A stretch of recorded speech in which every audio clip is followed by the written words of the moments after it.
Hello, everybody. Welcome to FAU Owl Radio and our coverage of the Florida Atlantic baseball season opener, where the Owls will take on the Delaware Blue Hens. I am Brayden Pyle. Joined alongside me is Maddox Greenburg, and the Owls are feeling hopeful coming into the 2025 season, coming off a pretty disappointing 2024 campaign where they went 28-29 and ended their season by elimination from Tulane in the American Conference Tournament with a 13-1 loss. There are some newcomers to this Owls roster.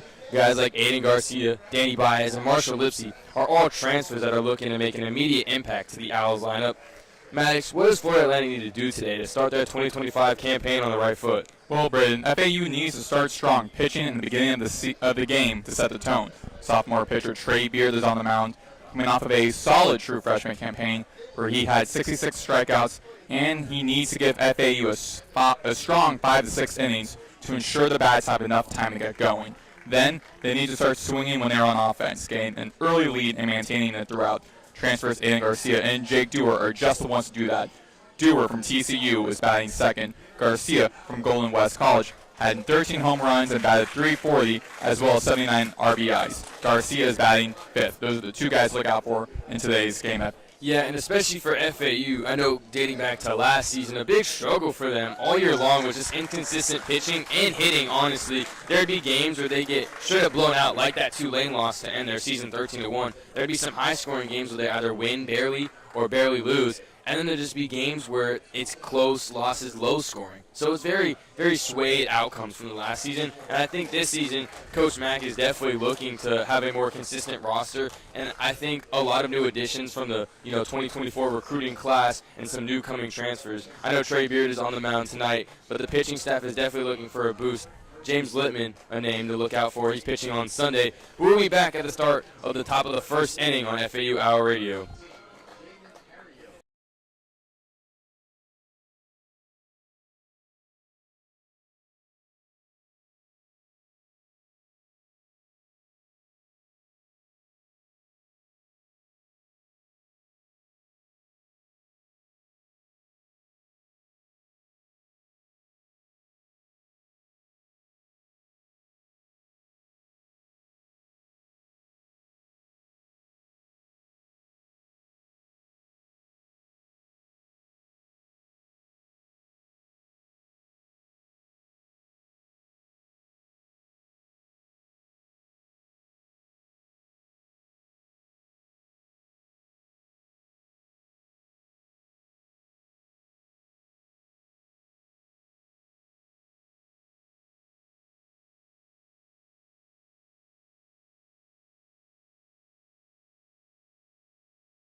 Welcome back, everyone, to FAU Owl Radio, the national anthem, and the starting lineups have been announced.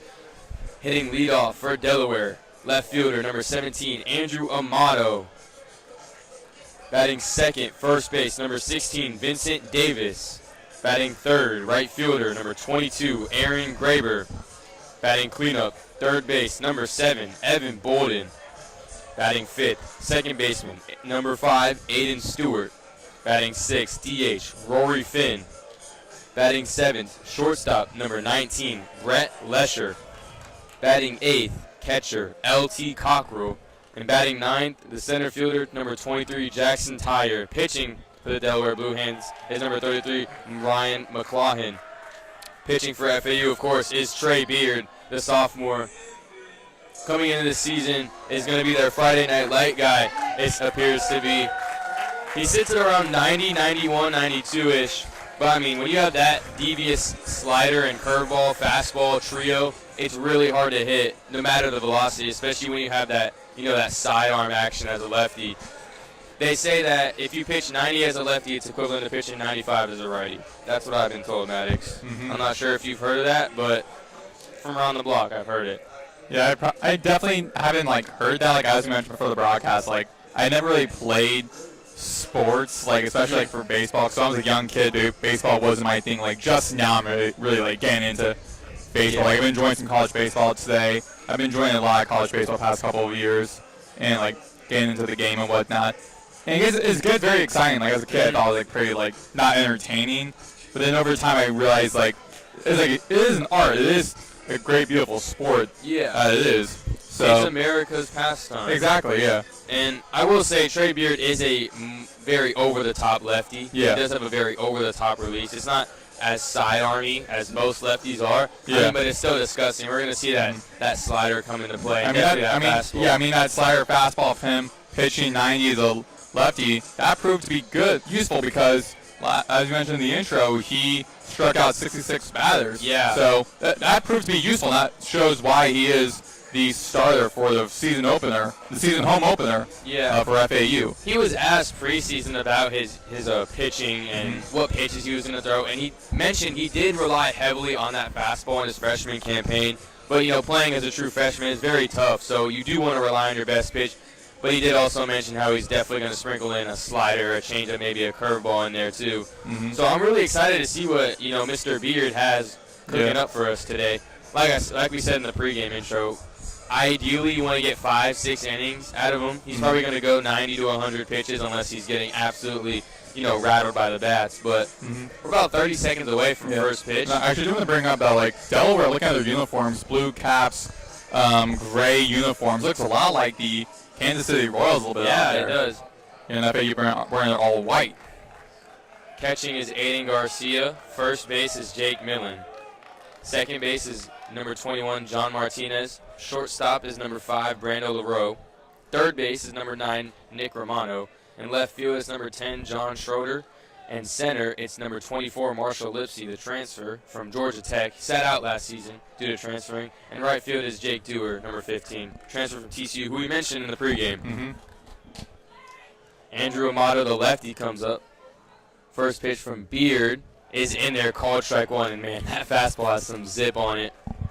I wish we were able to see the velocity somewhere on the scoreboard. But if I were to guess, I would have been off the bat maybe 92, 93. Most likely. Beard, the 0-1, gets a swing and a miss on a pitch outside, foul tipped into the glove. 0-2 now, so a great start. Yeah, you're just confusing the batter right there, confusing the motto. All right, having him struck out. Those are big strikeouts. He was fully committed, so he was able to fool the batter. Those are big strikes. Beard with the 0-2 to Amato. Amato takes high and away. Beard working different parts of the plate. First pitch was a fastball a little inside. Second pitch was off speed towards the outside part of the plate and try to get him to chase there on the high fastball. 2-strike high fastball you were told to lay off, but it's very hard to lay off. The 1-2 from Beard, outside and high, swinging strike. Trey Beard starting his night off right. Andrew Amato goes down swinging, and that is one out for the Owls. So right there, like I said, that fastball high, he took it the first time, but it is so hard to lay off a fastball high, especially with 2 strikes. It gets up on you so quick. Yeah, like we said. and it did just show right there.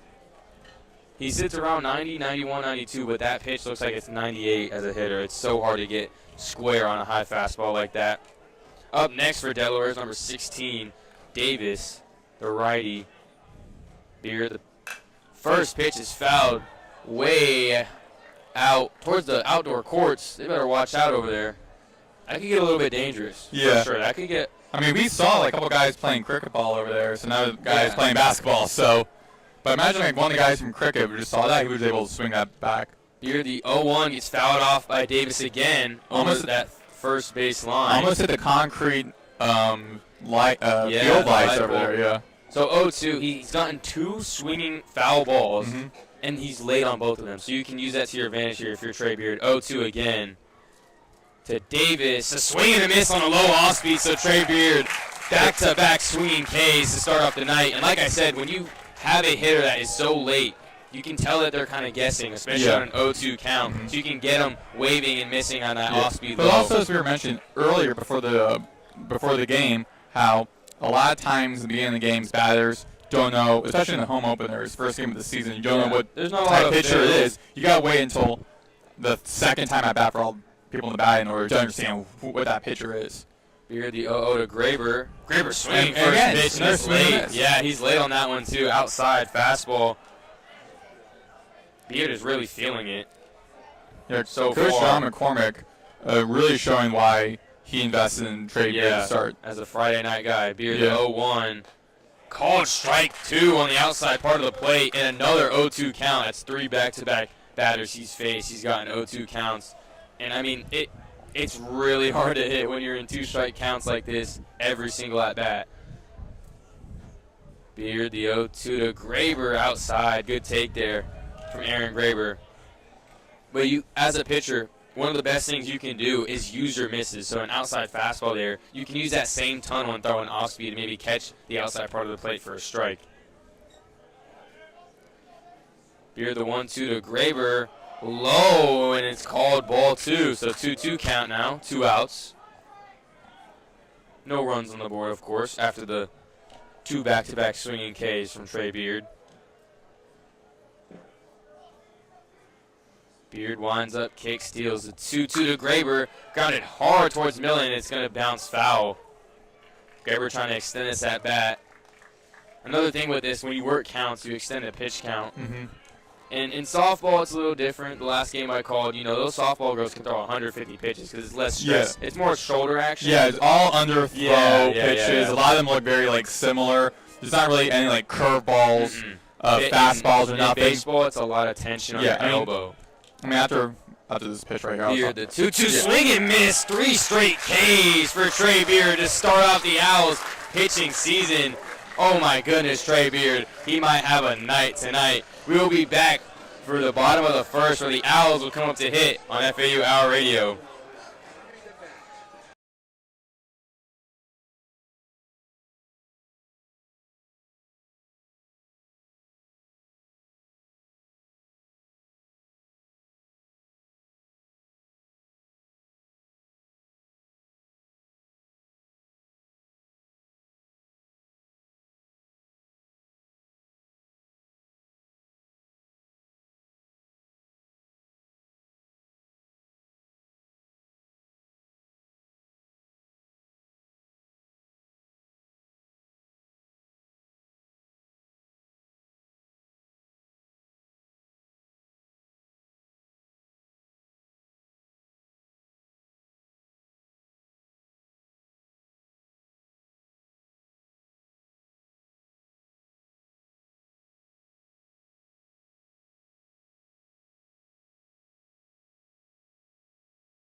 We are back on FAU. How are you?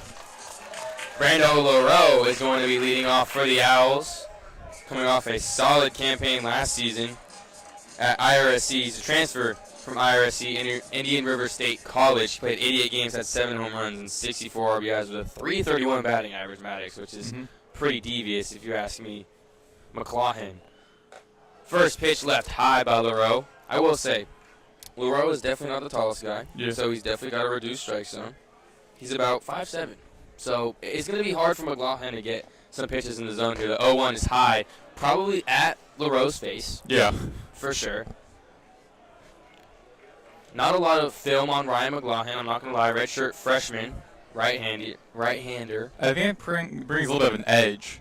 McLaughlin 2-0 outside, so LaRoe in an early 3-0 count. But I feel like that brings a lot of edge when you're a pitcher, especially as we were mentioning just briefly at the bottom of the top of the first, how opening day you have like a new pitcher coming in, not much film on it, so the batters don't know who they're going against. McLaughlin's going to be that situation. Yeah. Because you have tape on Beard, and he played multiple times. 3-0 is called strike down the middle, auto take on 3-0. The 3-1 to LaRoe is hit way foul behind us. It's going to be a full count. McLaughlin did a good job there getting back into the count. Obviously, 3-0. It's pretty much an easy strike. Yeah. They're going to be taking all the way. Number at full. Had to earn that one. All fastballs here from McLaughlin so far. LaRoe couldn't time that one up.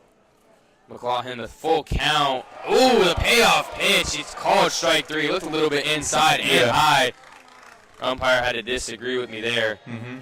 So we've seen 4 batters in this game. We've also seen 4 strikeouts as LaRoe goes down looking. The transfer from TCU, Jake Dewar, number 15, is up now. And Dewar coming from a big program in TCU. Yeah, not much film on him either. He didn't play much at TCU, but it's still a big school. So to get recruited by a big school in Texas in the Big 12 is a big accomplishment in itself. The lefty junior. The 0-0 off-speed gets part of the plate, called strike 1. Striking out after going up on a 3-0 count is definitely rough. One of the worst things to happen as a hitter in baseball. The 0-1 to Dewar is smoked back up the middle, and Jake Dewar starts the Owls' offensive season with a single up the middle. First hit of the game and first hit of the season. And now first runner on base in this game. Good job by Dewar staying solid throughout his swing. It was a little bit inside with the fastball. Stayed thorough through his swing, stayed fluid and smooth, and smoked it right back up the middle. That must have had like 95-plus exit velo on that one. And there was no shift on him either, so free base there after his smoke shot single up the middle. Now John Schroeder, number 10, playing left field, I believe, tonight. McLaughlin, the oh-ho. Oh-ho? Oh-oh. Oh, yeah. Oh-ho. But yeah. It's taken for a ball. Yeah, that'd be a ball. And like going back to what we were saying a little bit earlier about like comparing softball pitching to baseball pitching, like I saw a video recently of like a skeleton or whatever, and like showing like the slow motion of a pitch, and like that is crazy. Like, your arm's basically spaghetti. Schroeder takes a strike high. Looked like a changeup high. Odd pitch there, but it works. Makes it a 1-1 count now to Schroeder. It's a very nice night. 75 degrees, slight breeze. Perfect weather for baseball, particularly in Florida. 1-1 is taken high and outside for ball 2. 2-1 count now. Dewar there, just waiting on first for some action. I don't know if he has wheels or not. Like I said, there's no film really on this Jake Dewar fella, so he might have wheels, he might not. Two-hole hitters usually do have some wheels. The 2-1 is waved and missed at low and away. Add a characteristic swing there from John Schroeder. Well, I feel like as like a coach, during the offseason, you know what type of pitchers you have. You know what they're capable of from seeing them in practice in the fall season. And so there's a reason why he has the transfer redshirt freshman. 2-2 Schroeder chopped up, stays fair, fielded by the catcher and thrown out at first, but Dewar advances to second. Good job there by Schroeder just getting contact with the ball and putting it in play to advance the runner in the scoring position here. Exactly, yeah. For Nick Romano.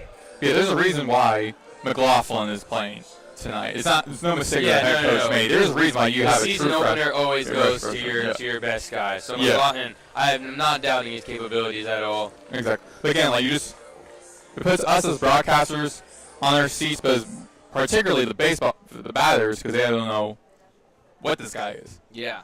They don't know what he's capable of. Clawson gets the sign. Kick steals inside, called ball on Romano. 1-0 count now.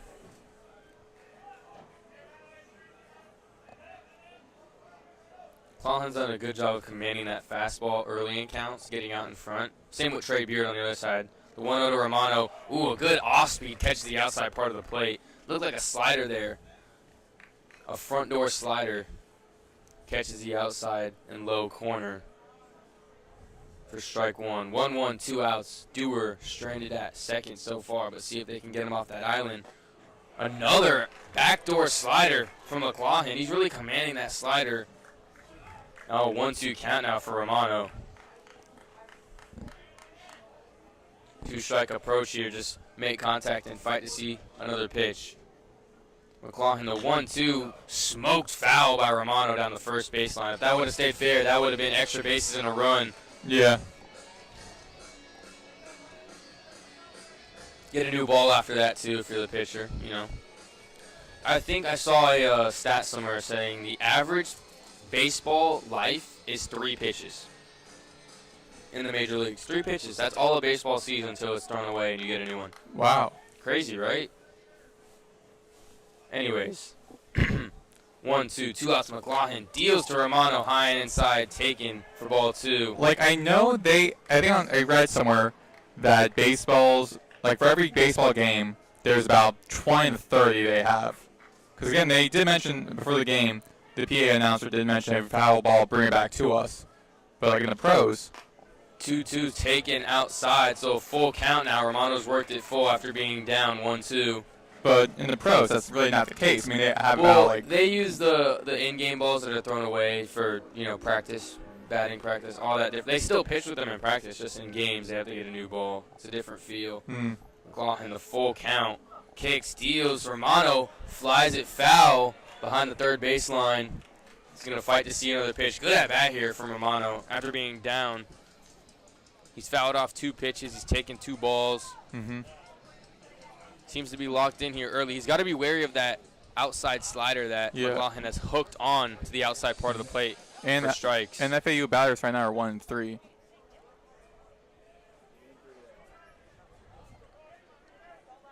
The payoff pitch again to Romano is outside, taken for ball 4. So the Owls now have 2 runners on base. Romano on first, Dewar on second with Aiden Garcia the transfer. First walk for McLaughlin. From Golden West College. She had an amazing collegiate career there. In 87 games, had 13 home runs, 79 RBIs, with a 340 batting average. I mean, getting a hit 34% of the time is a insane stat. In the MLB, if you get a hit 25% of the time, you're making $100 million easy.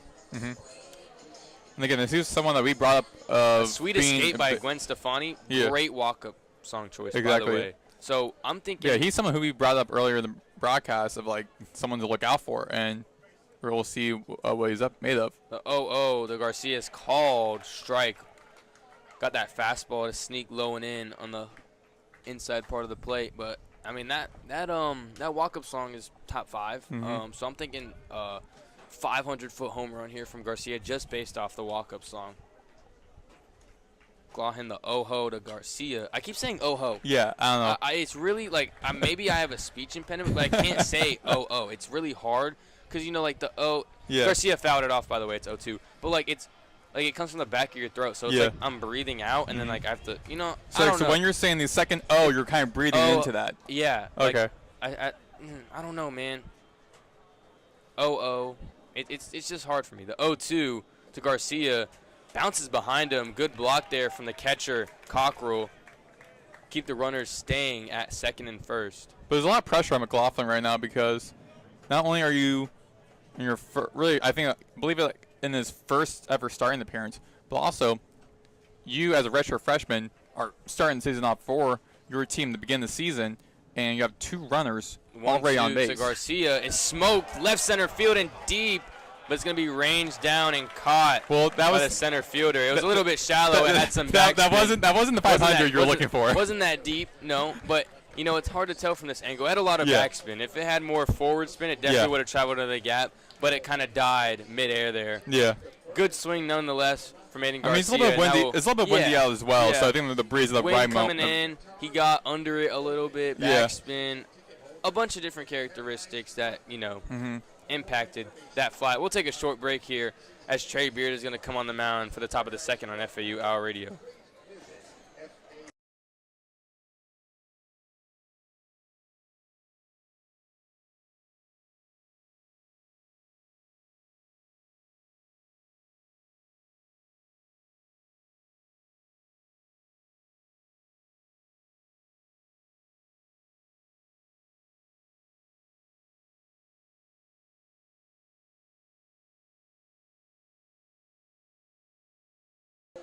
So, unfortunately, guys, it might have seemed as if Maddox was just talking to himself, but actually, my mic was just muted that entire time. So Brayden went ghost mode. He was just, no, actually, Maddox is a schizophrenic, and he was talking to himself that entire time. Yeah. But McLaughlin had a relatively clean bottom of the first, only allowing 2 base runners, 1 hit, 1 walk, with 1 strikeout as well. Trey Beard back on the mound for the Owls. My boy Dylan Murphy warming up Trey Beard as Aiden Garcia got his equipment on. Probably the only sort of playing time he's going to see this game is doing that, but it's okay.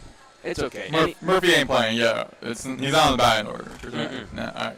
Pinch hit. I don't know. I had a premonition last night that he was going to hit a pinch hit home run in the 8th inning. So So Dylan's went to your high school. Yeah, me and Dylan are pretty tight, I would say. You can ask him the same. Yeah. I'm not like a super fan. I'll ask him, hey, you know who Brayden Pyle? He's like, who?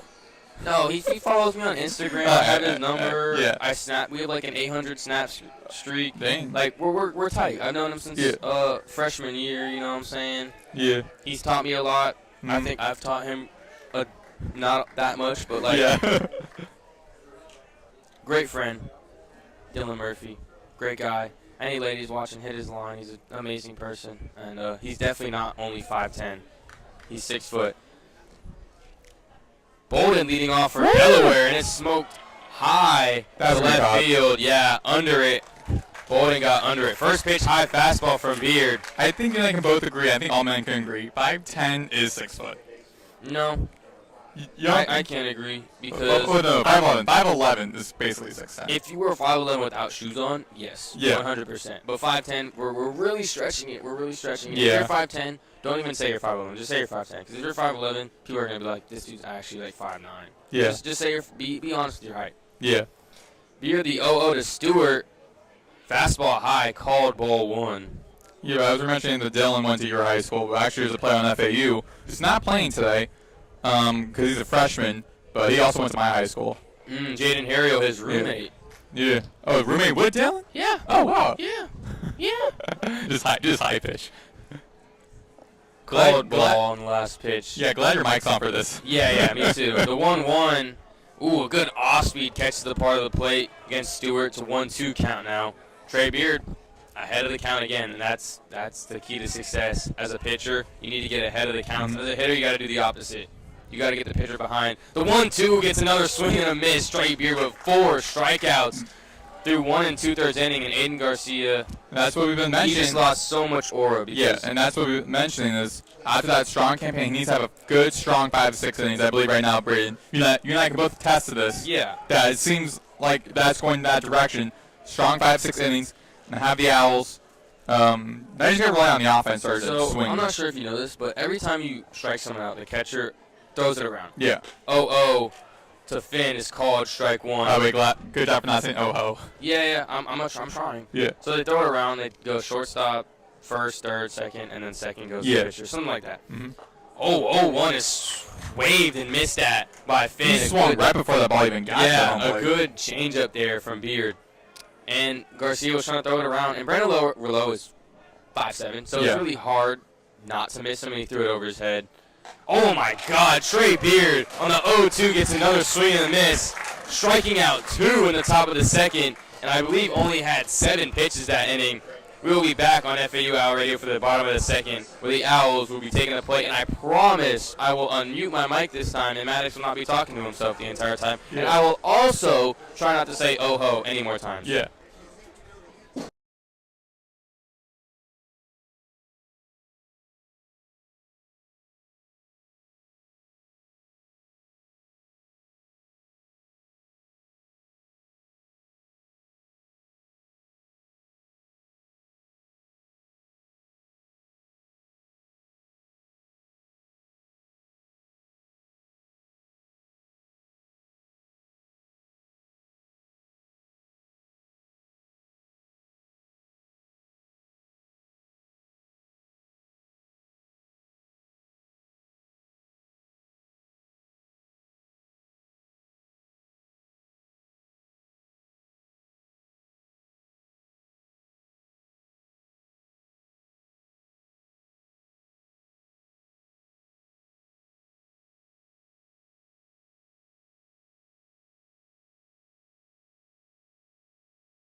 We are back on FAU Owl Radio. Carter Brady's going to be leading things off for the Owls, the right-handed junior.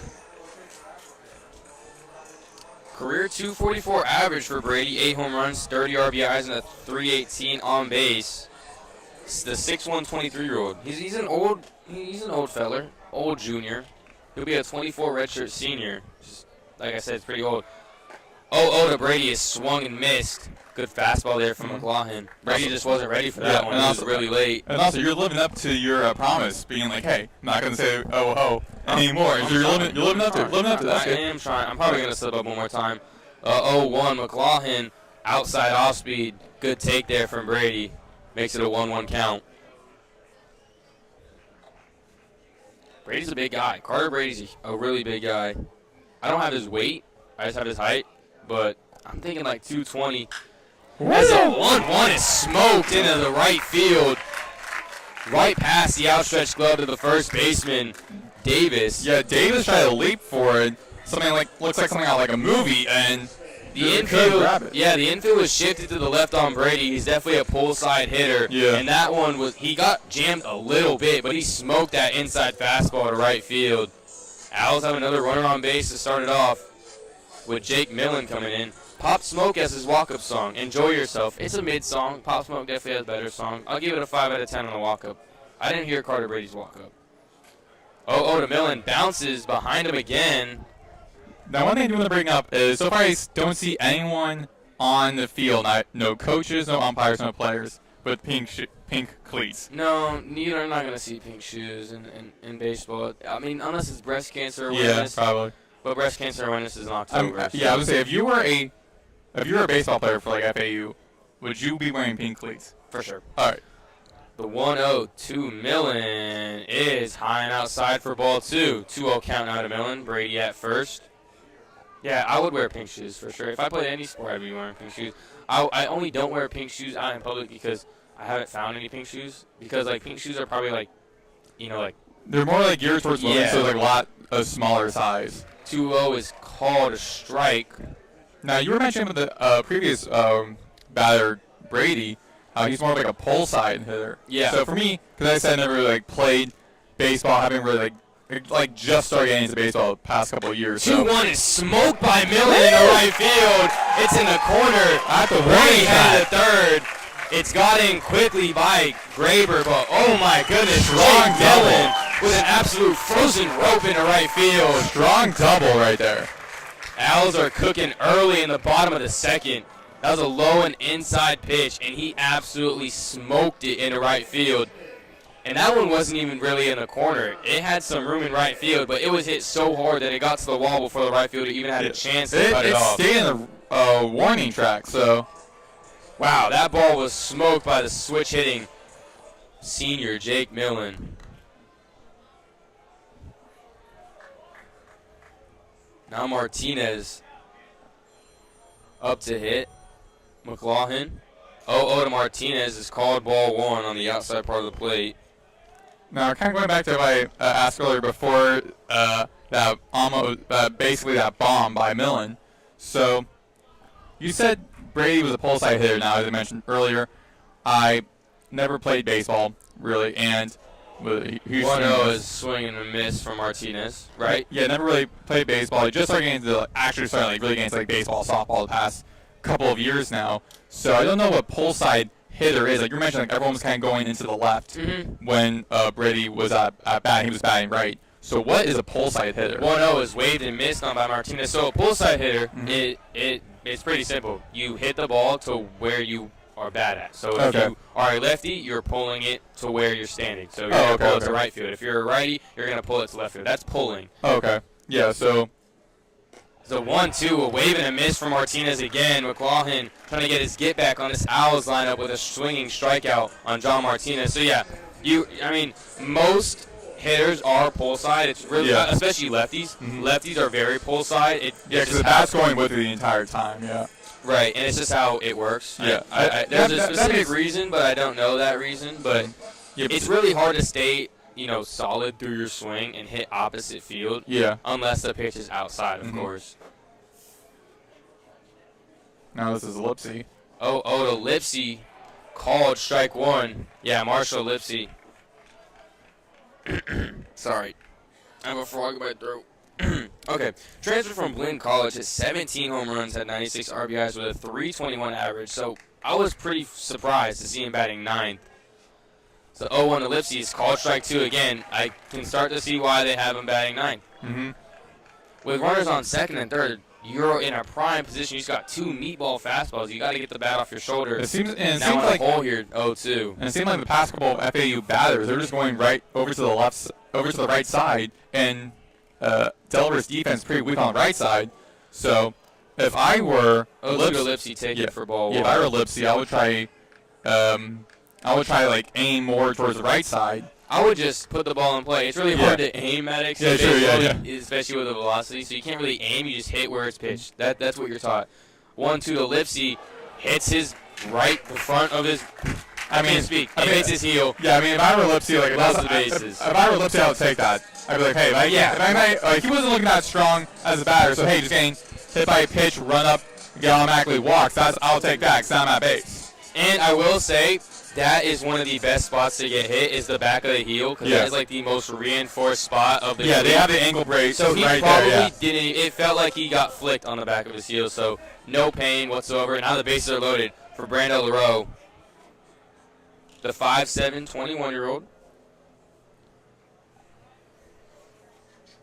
0-0 to LaRoe, almost hits him in the face. I know he's 5'7", but geez, he's definitely got some close calls in that face area. And now it looks like probably the pitching coach. Yeah, the pitching coach for Delaware. Going to be telling McLaughlin, slow down, dude. In the beginning you were good, but this is what we were mentioning, how it doesn't even have to be until all the batters go first. It could just be after the first couple batters where the rest of the guys on the lineup are like, okay, we know what this pitcher is now, what he brings, how he typically throws. Now we know how to go against that. And so the past couple batters, it has shown.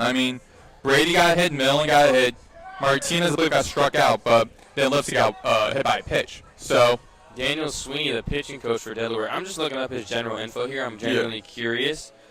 New pitching coach for the 2025 season, so he's new to the team. Another quick brief talk. I just imagine he was just telling his pitcher, just take it easy. You almost just took out the guy. You almost got back-to-back hit by pitches. So he's definitely telling him to try to, command that pitch low. Yeah, try throw to inside. Get a double play. Yeah, throw inside, throw them just off. Get out of the inning unscathed. With one out here, bases are loaded for LaRoe. The 1-0 is called on the outside part of the plate for strike 2. But also, you want to do is throw. Also, like, he wants to throw off the batters, and getting his first couple, the bottom of the second, that's what happened. He threw off the batters. No one really was able to strike. No, couple guys were able to hit, but like no one was able to like get a run. By LaRoe is hit to the second baseman, trying to turn 2. LaRoe beats it out, so a runner scores. Carter Brady got to home, and LaRoe beat the throw. So a force out. That was good. Second, yeah, and you just got to put the ball in play. Yeah. And run as fast as you can. Run, force, run. Yeah. And that's the first run for the Florida Atlantic Owls in the 2025 season. And after I was just impersonating in a way what Sweeney, the pitching coach for Delaware, what he was telling his batter. Again, like getting at the top of the bottom of the first, he again was very new. No one really knew how to match up against him, so he was able to quickly get to the 1, 2, 3 and out. And now shifted slightly to the right for Jake Dewar, who had that scorching hot single in the first inning. The 0-0 from McLaughlin. No, he's another outside off speed that catches the outside part of the plate. Yeah, he's more of a pull hitter. Yeah, more pull side. All right. And you saw kind of he hit up the middle, but you know, if you see how the shortstop is closer to second. Yeah. 0-1 to Dewar is taken for a ball. 1-1 now. 2 outs. Runners on the corners. LaRoe at first. Millen at third. See, now if you're Dewar here, you're hacking. 1-1 to Dewar, taken inside and low for ball 2. Yeah, and he's got the runners on the corners. So one more thing, Maddox. 2-1 and 3-1, like, those are the best counts to be in for a hitter. You are going to take your hardest swings of the at-bat in those counts. Yeah, because there's no pressure getting struck out. Exactly. And you're probably looking for a single pitch, especially 3-1. The 2-1, another off-speed catches the outside part of the plate for a strike, so now 2-2. And that pitch, there's not much you can do with it, unless you are hunting for an outside slider, which is a very uncommon pitch, by the way. It's really hard to hit that because it starts off the plate, breaks in. 2-2 is smoked by Dewar. That's the second baseman for another single. LaRoe headed to third. It's cut off by McLaughlin. Jake Dewar with an RBI single. Now that's a pull side hit. I'm learning now. There you go. He pulled that one. It was scorched. And another thing is McLaughlin threw almost the exact same pitch to Dewar that was thrown to Marshall Lipsy, and it was pulled to right field again. Good piece of hitting there from Jake Dewar, 2 for 2 now. And Schroeder coming up with a Kendrick Lamar. It's not enough. Yeah, good song, underrated song. You think Schroeder liked the halftime show this last weekend? I definitely loved it. Schroeder probably loved it as well. Yeah. Even though we didn't see TV off. No, he did sing. Schroeder is a ball in the dirt, and Dewar takes second base on the wild pitch. What are you talking about? He did play TV off. He did? Yeah, at the very end. Oh, shoot. Yeah. My bad. I stopped paying attention after he played Not Like Us. Yeah. Like, I do agree with most of the people being like, well, I mean, starting to come in a little bit. I mean, I do agree with most people saying how, like, the microphone wasn't that loud, but also, like, everyone was, like, more, like, walking. But also, like, a lot of, like, the halftime shows, people are walking. Plus, like, the large set he's working with. 1-0 almost gives John Schroeder a facial. Now 2-0 count. Schroeder's a big power hitter, by the way. Played all 3 years so far. Has a career .279 batting average with 17 home runs and 91 RBIs. 2-0 to Schroeder is inside again. High. Now a 3-0 count here. Auto take here. And this is something definitely opposite McLaughlin and Sweeney don't want to see, is because you just want to get the game out and then just get back on offense. But I mean, now we just walk the batter and now in the exact same spot for the last 3 pitches. Yeah, for the second time. Now it's bases loaded in the bottom of this second inning. So, again, like, he was starting off well, but now lately he's just slowing down. I don't know what exactly Sweeney told him. I assumed he was telling him, hey, throw the middle, that's it. But now, like, after that, like, it seemed like it hasn't done much at all. I will say he is seeing the lineup for the second time, and I told you pregame off the radio that seeing the pitcher for the second time in a game. Yeah. You do see pitchers start to slow down. As the 0-1, or the 0-0 is ripped to right field. It was hit so hard that the right fielder, Greenburg, did not have to move. Nick Romano jumped on the first pitch he saw. Definitely had some zip to it. Yeah, the crowd definitely thought it was going farther than it was. Good swing nonetheless from Romano. And that's going to end a solid bottom of the second for the Owls, scoring 2 runs on 2 hits. Propelled by that Jake Dewar RBI single and that Brandon LaRoe force out at second base. We'll be back for the top of the third. And guess who's on the mound still? And he's probably going to be on the mound all game. Yeah. We're going to see some more Trey Beard on FAU Owl Radio.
We are back on FAU Owl Radio.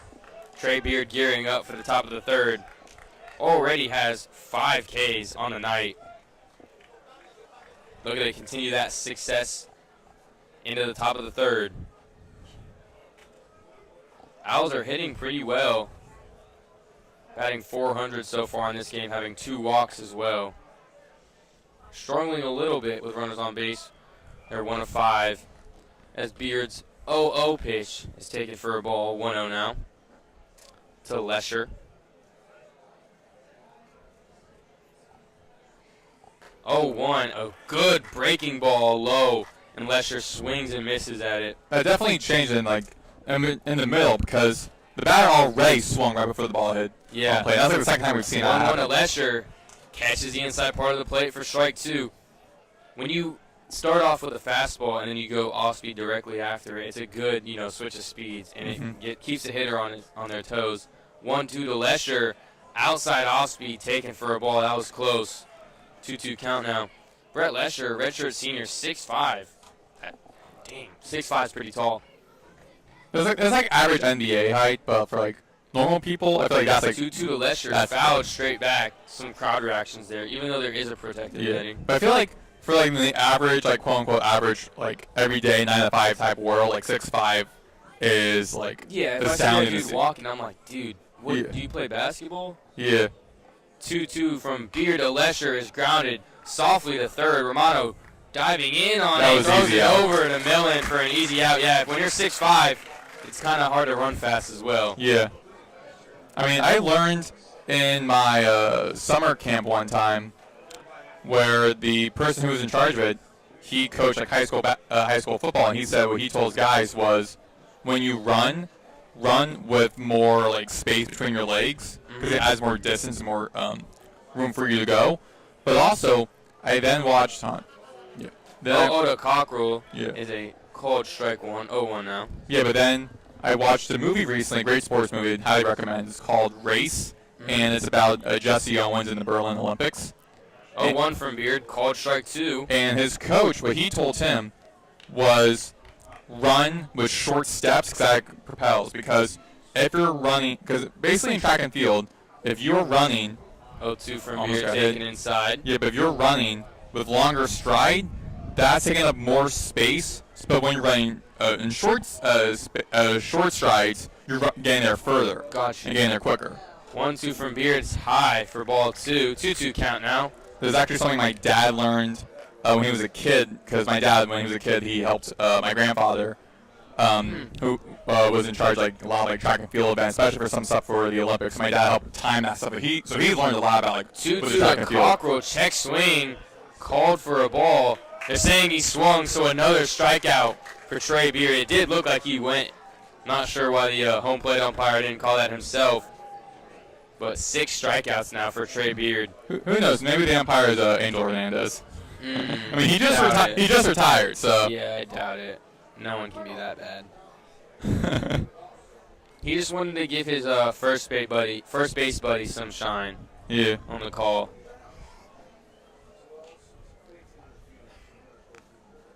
0-0 from Beards, taken high by Jackson Tyre, redshirt junior. Have you heard about one of the MLB umpires got fired because of gambling? Yeah. Yeah, I did. Yeah, that was surprising.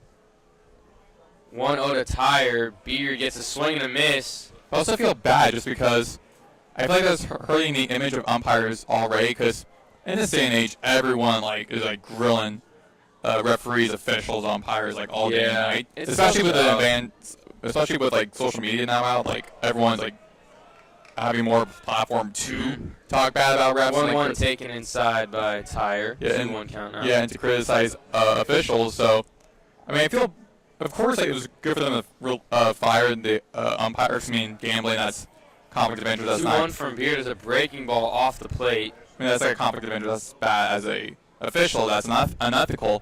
But also now it's fans are going to think, okay, does this umpire also gamble on the games? Does this umpire do? It's one of those analogies where if someone got away with it, 3-1 from Beard is hit sky high, ranging foul into the stands, heads up. No one got hit, don't worry. But no one tried to catch it, which is kind of bro, put your hand on the line and try to catch it. It hit just a side fence before, by the stand, so it was still within reach. 3-2 count now from Beard. First time he's been down in a count all game. Jackson Tyre having a good eye this at bat. But still, 2 strikes, 3 balls, full count, 2 outs.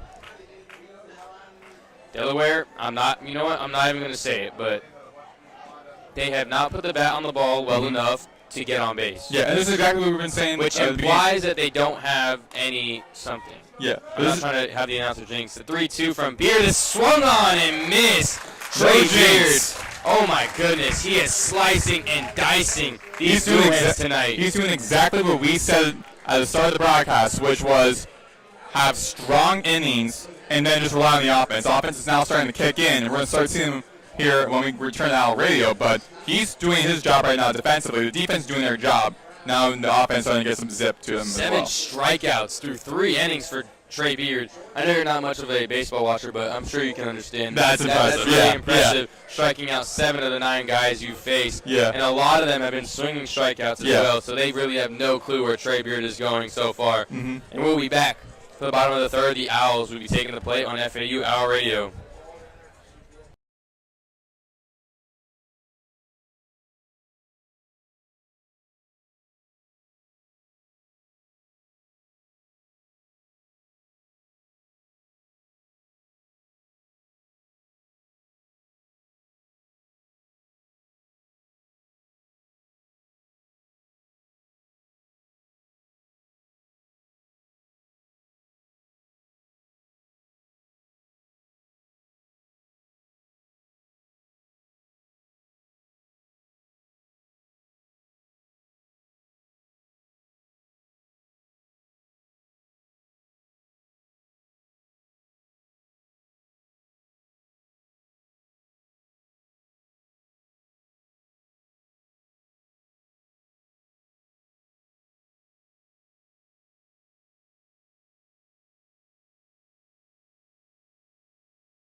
We are back on FAU Owl Radio. Delaware making a pitching change, going to number 38, Justin Needles, the 6'3 senior from Wincott, Pennsylvania. Interesting. Have you ever been to Wincott, Pennsylvania, Maddox? Oh, where? Wincote? Oh, Wincote. Wincote. Not Wincott. Nah, I probably should look that up. I don't know if that's near where Lancaster or Philly or maybe Erie, because Erie's like right in that little like slant area of Pennsylvania. Let me look this up. I want to investigate this. Needles, a 6'3 righty, like I said. Aiden Garcia is leading it off for the Owls. Ooh, it looks very lovely. Right now it's 34 degrees in Wincote. My God. Sweet Escape, Gwen Stefani. Like I said, 10 out of 10. Oh, so it is near Philly, just outside of Philadelphia. Oh, interesting. Yeah. Needles, the 0-0 to Garcia, is taken low in the dirt. Ball 1. Looks a little bit like a suburban area just outside of Philly. My dad actually grew up in Manayunk, which I think is also like suburban area just outside of Philadelphia.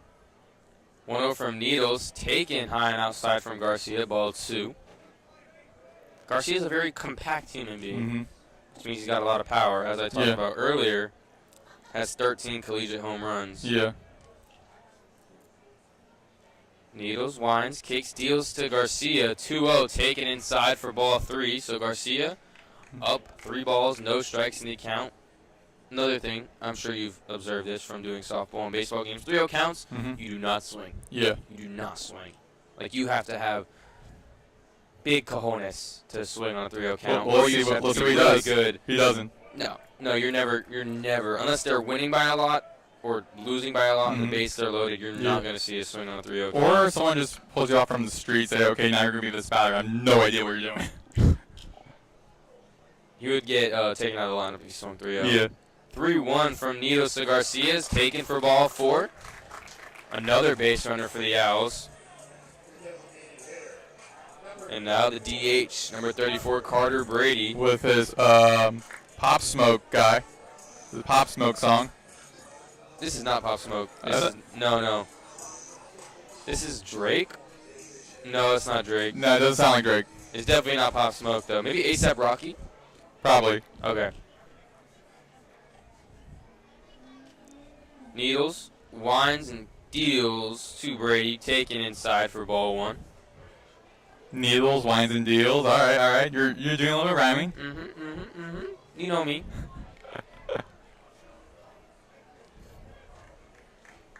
The 1-0 from Justin Needles to Brady is fouled. Sharply into the dugout. I will say, I've mentioned this before. In high school, I volunteered for the baseball team, so I travel with them, do all the stats. I did not know this, yeah. Oh, I thought I established this. So, yeah, I would... You probably said in your head during this part of the game where you weren't on there. Maybe.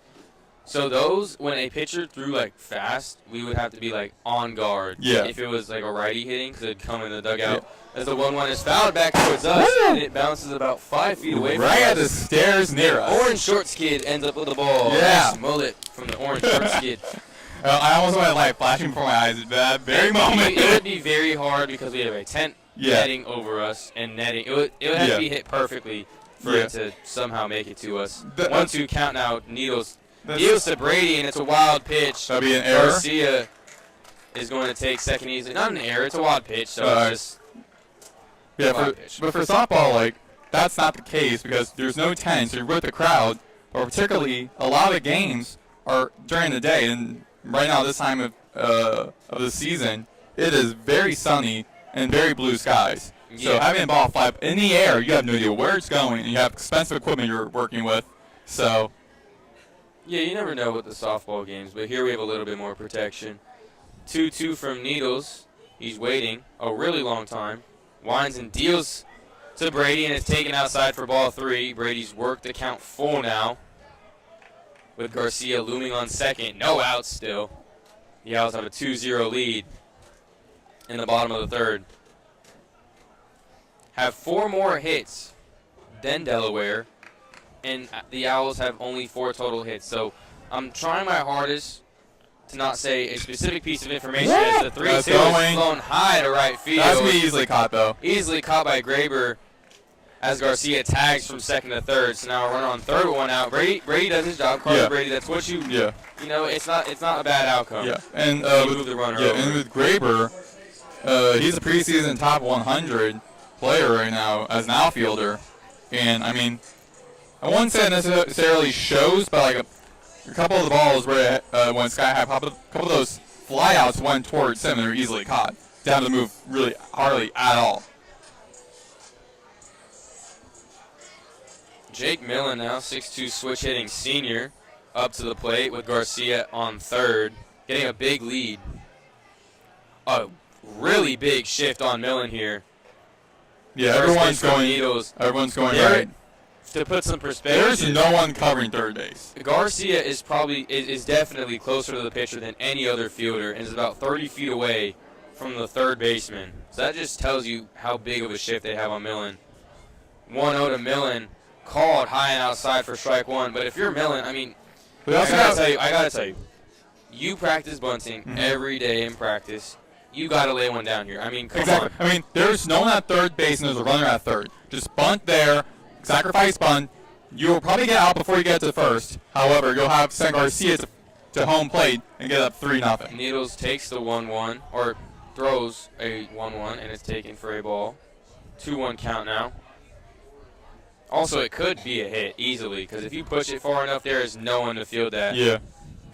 2-1 to Millen is waved and missed at low off speed there. Good change of speed from Justin Needles. And now you can't bunt because if it goes foul, it's a strikeout. Yeah, but what you have to do now is just most likely just hit basically a single over to the left side. Easier said than done. Yeah. They're shifted over there for a reason. He's an extreme pull side hitter. As a 2-2 is smoked to center field. Tire ranging back. Can of corn for him, but that's going to score Garcia from third. A sac fly for Jake Millen. It ended up being sacrificed, but as we were mentioning, Brayden, how later on into the games, particularly in the first ever game of the season, you're now, after the first couple at-bats, you're starting to learn quickly what the other batters are. You're starting to learn what that pitcher is, starting to learn what that batter is. Exactly. So now they're starting to know that. And we saw that with Jake Millen because in his first at-bat, there wasn't a crazy shift, but after his first at-bat resulted in a really hard-hit ball to right field. Now everyone's back to their respective positions on the field. They had an extreme shift on him. As John Martinez is up now, takes ball one high. Good piece of hitting there from both Carter Brady and Jake Millen. Sacrifice flies. Carter Brady doesn't get qualified for a sacrifice fly, but he moves the runner over. 1-0 to Martinez is taken high. 2-0 count now. 2 outs. Owls lead by 3. 3-0 over the Delaware Blue Hens. Still have 4 hits. I have not recorded a hit this inning, but I've recorded a run. Needles a 2-0 to Martinez. Martinez takes a hack and fouls it straight back. 2-1 count now. Now, what's a hack? A hack is just a big swing. Okay, a big swing. Big swing. I thought a hack was because when he was able to swing, I think it ricocheted off his hand or something, but the ball went direct behind home plate. A hack is just a big swing. Yeah, big swing on the miss, yeah. Needles, the 2-1, taken inside for ball 3. Well, it's not necessarily a swing and a miss. Yeah. You can take a big hack and destroy it, and it's a home run. Yeah. You took a hack at that one. But usually you say you take a hack. It's like a strong swing, It's a strong swing, but you didn't get a hit. Mm-hmm. Needles, the 3-1 to Martinez is smoked back up the middle for a hit. John Martinez, the freshman, with his first hit of the season. Got some family members very excited about that hit, and I would be too. Good piece of hitting there. Like I said, that was a 3-1 count, and that is your favorite count to be in as a hitter. And he showed that right there. Marshall Lipsy now up, lefty junior. And they switched. Walked in his first at-bat. And they switched the pitchers, but really hasn't shown much change, because still FAU is still able to hit. Not a lot of off-speed variation with Justin Needles. A very high-command fastball, but nothing much else we've seen so far from him. Lipsy squares and bunts on the 0-0 pitch and completely waves and misses at it. Squares up just means he went to bunt. Mm-hmm. There is a lot of space for him to push one down that third base line. Yeah. Martinez at first. Needles gets the pitch. Kicks and deals. And Martinez is going to take second with ease after Needles threw one in the dirt low. So runner in scoring position now for Marshall Lipsey. Yeah, but now that the third baseman, Bolden, is going back into about like the midfield side of the infield between third base and second base, I mean, all Lipsey has to do is like a ground ball directly left side with enough power, enough speed, he can be able to get a single, probably also a double, and having Martinez circle third and head. Fouls off the 1-1, 1-2 now, 2 outs. Runner on second is Martinez. Lipsey trying to add some Geico, some insurance to the Owls' lead so far. Some Progressive. Some State Farm. All State, is that insurance? Justin Needles throws one high on the 1-2. Good take there from Marshall Lipsey. State Farm, All State. I gotta look at more insurance companies. Farm Bureau Insurance. Insurance companies. They're just gonna try to sell you insurance, yo. Oh, great. Yeah, Geico. From Needles to Lipsey. Taken low and in again there from Lipsey, now 3-2. Oh, Liberty Mutual, that's... Liberty Mutual. Yeah, okay. Yeah, Liberty Bibby. Nationwide, Farmers Insurance, Aflac. Oh, wow. Honestly, I never knew that a lot of these were insurance companies, because I was just watching commercials and now I've listened to a thing they say. Aflac. Yeah. Needles. Full count is ripped by Lipsey. Foul. Got a hold of that one. Good swing on a full count there. But yeah, so I've seen all those commercials so many times. I never really knew they were insurance companies. Really never. What? Yeah, because I'm not really paying attention to what they're selling, just more what the image is. If you're showing me That's very surprising. I knew Geico was an insurance well, of company. course I knew Geico and like Progressive and State Farm were. But Aflac? You didn't know Aflac was insurance? Well, actually, now thinking Payoff about pitch to Lipsey is fouled down the third baseline again, so he fights to see another pitch. well, think about it now. Yes, but I feel like just over time, just keep forgetting about it, just because I'm looking at what the image, what they're trying to like sell, the humor of it. Whatever type that was, like that ethos or something, whatever type that like ethos or logos or whatever it is, like that advertising they're doing. Rhetorical device? Yeah, whatever that is they're using, I'm just like focusing on that versus the actual like message or the actual what the actual company is. Payoff pitch again to Lipsey is, guess what, fouled down the first baseline again. Lipsey is fighting here. That's now his third straight foul ball on a full count. And you mentioned earlier in this at-bat that Lipsey should try just, pushing it to left field, It's definitely a lot harder said, or a lot easier said than done. Exactly, yeah. Especially when you don't get an outside pitch. Yeah, but it's also as you said, as like with baseball is, you can't really. It's really hard to direct where you want the ball to go. You're just full count. The Lipsey is an off-speed and it drops in the zone, and Lipsey goes down looking. Needles ends up giving one in the bottom of the third, but limits the damage. And Trey Beard will be back on the mound at the top of the fourth for the Owls. We'll be back here on FAU Owl Radio.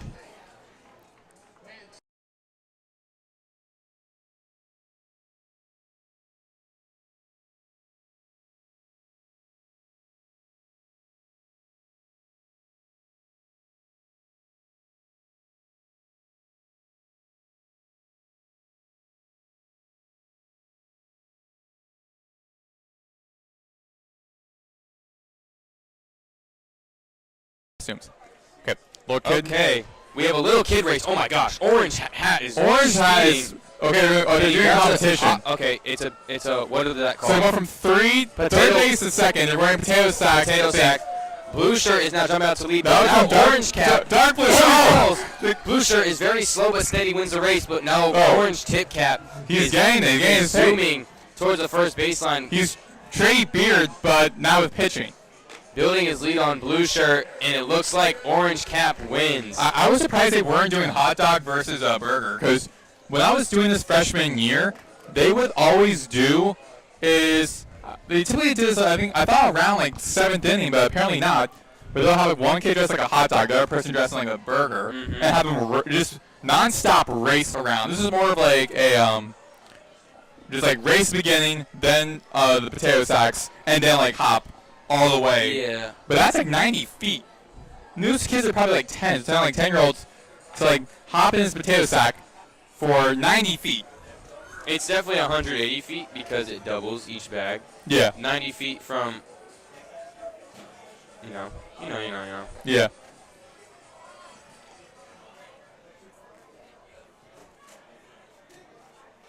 I believe it's 45 feet from, No, it's 90 90 feet from each base. Yeah, but isn't it? Oh, 90 feet between each. Yeah, because they went to this. They went to the second.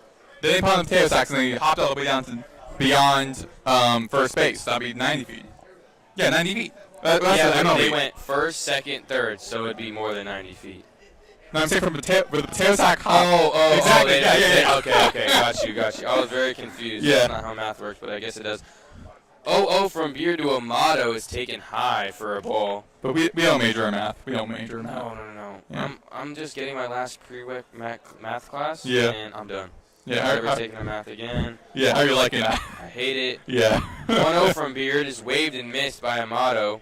I mean, no hate to like mathematicians and whatnot out there. And of course, like us like broadcasters. We need math. Yeah, but we we do don't want math. Yeah. I mean, it's like that J.R. Smith tweet, like, I love math, but why would anyone 1-1 from Beard is a steamer No. taken for a ball. What 2-1. J.R. Smith's tweet was something along the lines of, why did someone put letters in math? That made way more complicated. Variables do make sense, but like, I don't know, they definitely got excessive. Yeah.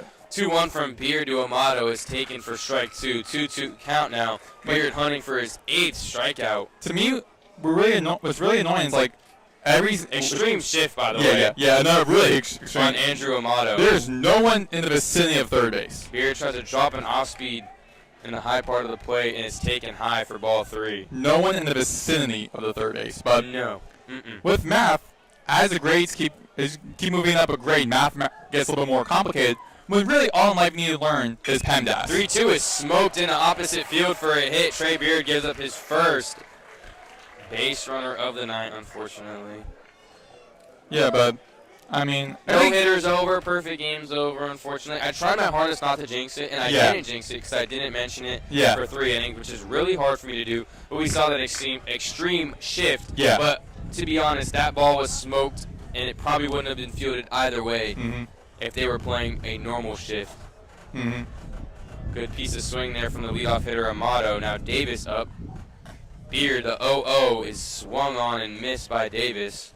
Vincent Davis, a 6-foot sophomore from Somerdale, New Jersey. Manhattan.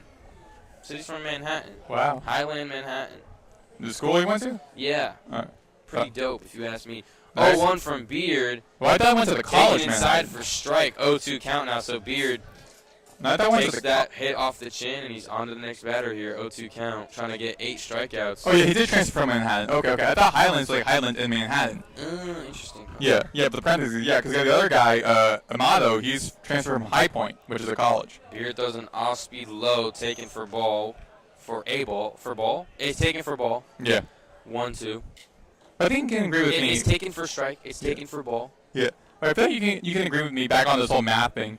But really, all in life, you really need to learn about like is PEMDAS. It's not even just PEMDAS. You just need to learn math. You just need to learn multiplication, division, subtraction, and addition, basically, in life. 1-2 from Beard's taken low for ball 2. 2-2 count now. No outs. Amato on first. Well, actually, honestly, that and a little bit of geometry. I mean, you gotta learn like hypotenuse. I think algebra is probably the most important. But algebra? Definitely. I mean, you need algebra. I remember 2-2 from Beard, waved and missed on again. 8 strikeouts through 3 in the 3rd innings pitch. But what's the difference between geometry and algebra? I really don't know the difference. Geometry is shapes. Okay, algebra is like variables. Oh, okay. Yeah, but we definitely need like. I can tell it's been a while for you since you've taken a math class. Yeah, I took both my prerequisites or required prerequisites. My math liberal arts 1 and 2. I took them both my freshman year, so I got those out of the way, and then late in my freshman year, and then actually no, it was. Here the 0-0 to Graber is called for strike 1. 0-1 count now. 1 out. Amato still looming on first. Actually, no, it was in my sophomore year, actually, for both fall and summer. No, fall and spring semester in sophomore year, I did the science classes, and I did not like those at all. Beard tries to pick off Amato at first. Amato isn't having it. Because like there's some science I like biology and astronomy. Like that's like interesting. But I'm learning stuff about like more on the I'm trying to figure out the word like. 0-1 to Beard, and wow, Graber takes a fat hack. 0-2 count now as he swings and misses. There's a good off speed there, lefty breaking away from the hitter, and Graber was completely fooled, swinging a garden hose there. Yeah, but we're learning more of the my God, the words like on the tip of my tongue. But like from Beard to Graber's foul straight back. Dissection. We're going to the extent of a dissection of learning more about cells or like whatnot. That's then where you lose me. Same goes like botany. Like I never knew why in my elementary school and my science classes they always taught us about botany and like plants and whatnot. Yeah, like STEM. Like I got bored very quickly with those, and I was so excited entering college year. Like can't wait to take the classes I want to do. Can't wait to be taking my major. Can't wait to take the classes that I really want to take. And then it's like okay, Beard picks off the first again. And then I will say, they're like, okay, gotta take these required classes first. Left-handed pickoff moves are very devious, Maddox. I don't know if you know that already, but it is a lot harder to see like when a lefty is picking off compared to a righty. Yeah. Because they're facing you. Mm-hmm. They don't have to turn around and throw it. The Beard 0-2 is fouled by Graber again. That's going to be probably near the. That's probably going to be like the food truck near where the No, that went farther. Yeah. I'm really just hoping my car doesn't get hit. I mean, you parked pretty far. The parking lot's pretty far and like that slanted angle. I don't know. It's not far enough. That ball definitely had the distance. It just didn't look like it was headed that direction. But if I go to my car and I say a ball in my windshield, that might be my final straw. No, you're going to do is find 0-2 Murphy. from Beard, taken by Graber. No, you're gonna Interesting. It looked like it caught the plate, but it's going to be 1-2. I will say, Graber... You're going to try to find Graber after the game if that happens. If your car doesn't go over there after Graber. Graber's going to have to compensate me for that. But I won't know who it is. You know, it's not like the ball's going to be signed by who it is. Yeah, that would be funny, to be honest. Trey Beard. The 1-2 to Graber again is waved and missed that for strikeout number 9. Trey Beard now has 9 Ks through 3 2/3 innings. And Aaron Graber, that entire at-bat, when he was taking his stride towards the pitcher, it was falling away towards right field, and that's just not a very, smooth and sound swing, and it's definitely not the formula you're going to have to get on base at all.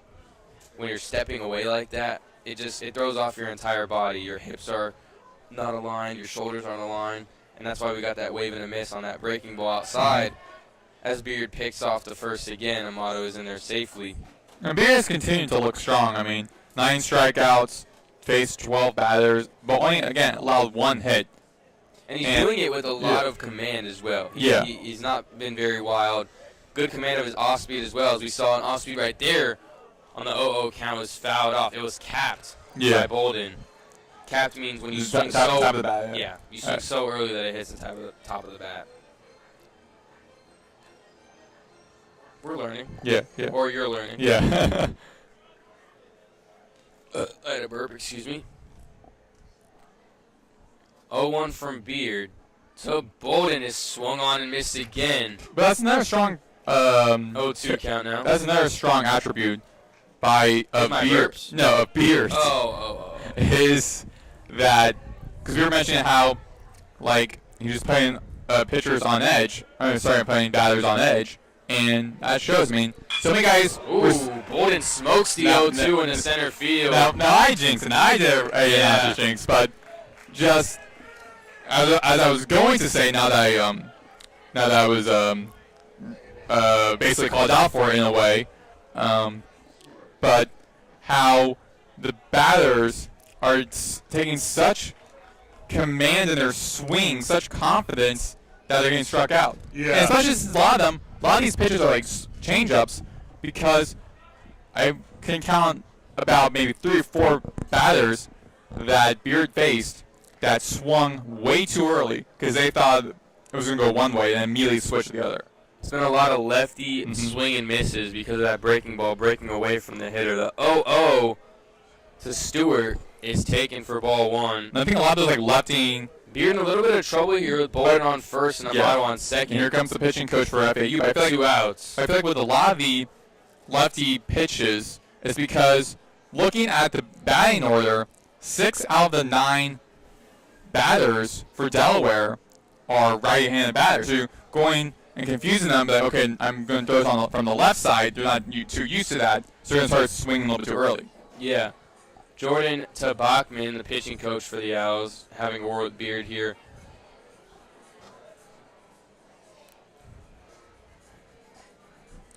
When there's 2 outs like this in a situation where there's runners on base, you're just telling him the exact pitches he's going to throw next. So he's probably telling him, try to command that fastball inside and then work the off speed off the plate to get a swing and a miss. Because really anything goes as long as it's not a hit, or a walk. Yeah. It's going to be an out. So you can't advance the runners because there's 2 outs. Yeah. So a fly ball, a weak ground ball, strikeout. We've seen Trey Beard have 9 of those, so very familiar with that in this game. You see a 1-0 off-speed pitch off the plate to Aiden Stewart. Beard down to count 2-0. Haven't seen a fastball so far in this count. Only 2 pitches in, though. Wouldn't be surprised to see one here. 2-0 from Beard is taken low in the dirt. And now Aiden Stewart in a 3-0 count. Auto take, of course. But a 3-1 count is definitely not an auto take. And he's going to be hacking 3-1. 3-0 from Beard. Doesn't even attempt to swing for that. Is Accepting called the ball forward. It looked like it caught a bit of the plate. Home plate umpire does not agree. And now Delaware knocking on the door. Well, Trey Beard seeing his first bit of trouble in this game, giving up 2 hits this inning. Well, the wind is blowing from the left side, so that also could have changed up the ball as well. So could what may have been a strike ruled an out. No. I'm going to be honest. The wind does not affect pitching because it's too fast. Yeah, true. And there's no air time. It's a straight line. Bases loaded though for the Blue Hens. First pitch to Finn is swung on and missed from Beard, so he's getting back in that groove. Yeah. That we've seen him been in all game. A little bit of slump in this. His first walk of the game was Aiden Stewart just a second ago. Yeah, but this is now. But he's now starting to find, as you said. 0-1 to Finn is taken high for a strike. 0-2 now. He's starting to find his groove, especially because the beginning of this bottom of the fourth, the top of the fourth, he didn't look that too strong, and first time ever having Beard hunting for strikeout number 10. Yeah, 0-2 is thrown low and away for ball 1. But for the first time having bases loaded in this game, so now a lot of pressure is on Beard. First time having runners in scoring position this inning, and runners on base at all this inning, with a walk given up and 2 hits. Recently he walked. I think Walker. Beard from Beard is taken for ball 2. He was shocked by that. Yeah, everyone here was, and I am myself shocked. Yeah, they're not very happy with that one. A lot of come on blues, wear your eyes, you need glasses. Yeah.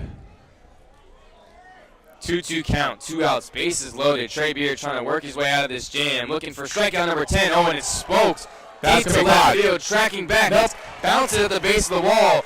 1 runner scores, 2 runners scores, and the Blue Hens marching back here against the Owls, and he's doing the bring the boom celebration on second. Good piece of hitting from Bolden. Getting ahead of FAU a little bit because it's getting a little bit ahead of FAU. Bolden and Amato come around to score, and now the Owls are only leading by 1, 3-2. Trey Beard having his first signs of trouble but definitely at the top of the 4th. I gotta say, after that hit, and those 2 runs, a lot of the FAU fans were not too happy with that. That's today's Valentine's Day. Love is really not in the air at the bottom of the top of the 4th. Oda Lesher from Beard is taken for strike number 1, and it goes back to that missed call on that 2-strike count. Yeah. The pitch after was a 2-run double. Stewart and Finn now, 2nd and 3rd. Beard, the 0-1 to Lesher is taken for strike 2. So another 0-2 count here for Beard. He's having no trouble finding the strike zone. It just seems that this Blue Hen lineup has seemed to get a feel for his pitching style. Beard looking for strikeout number 10, and he gets it as Lesher waves and misses at that one. So Trey Beard, although he has 10 strikeouts on the game, gave up 2 runs, including 3 hits and a walk in the top of the 4th. I doubt that ends his day, but definitely a struggle inning for Trey Beard. But we will be back on FAU Owl Radio. And Brandel LaRoe, the leadoff hitter, we starting it off for the Owls in the bottom of the fourth.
Welcome back to FAU Owl Radio. Brando LaRoe is trying to kickstart the Owls offense back up after a 2-run inning from the Blue Hens.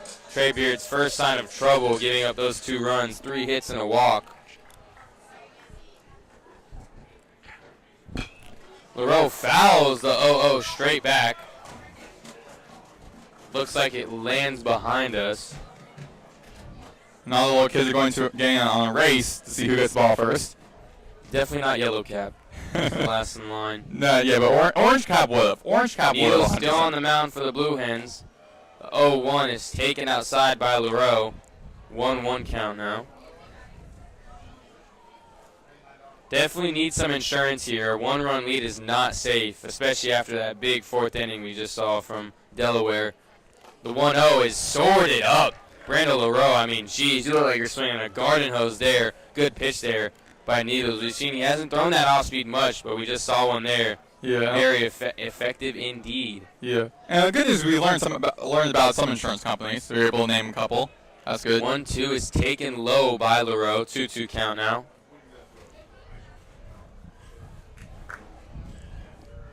And I don't think the kid in the mullet got he already got a ball. He got one. The kid in the Savannah Banana shirt, Savannah Banana side, though, shot him out. 2-2 to LaRoe, taken high and inside again. We've seen a lot of pitches work in on LaRoe near that head or neck area. Full count now from Needles.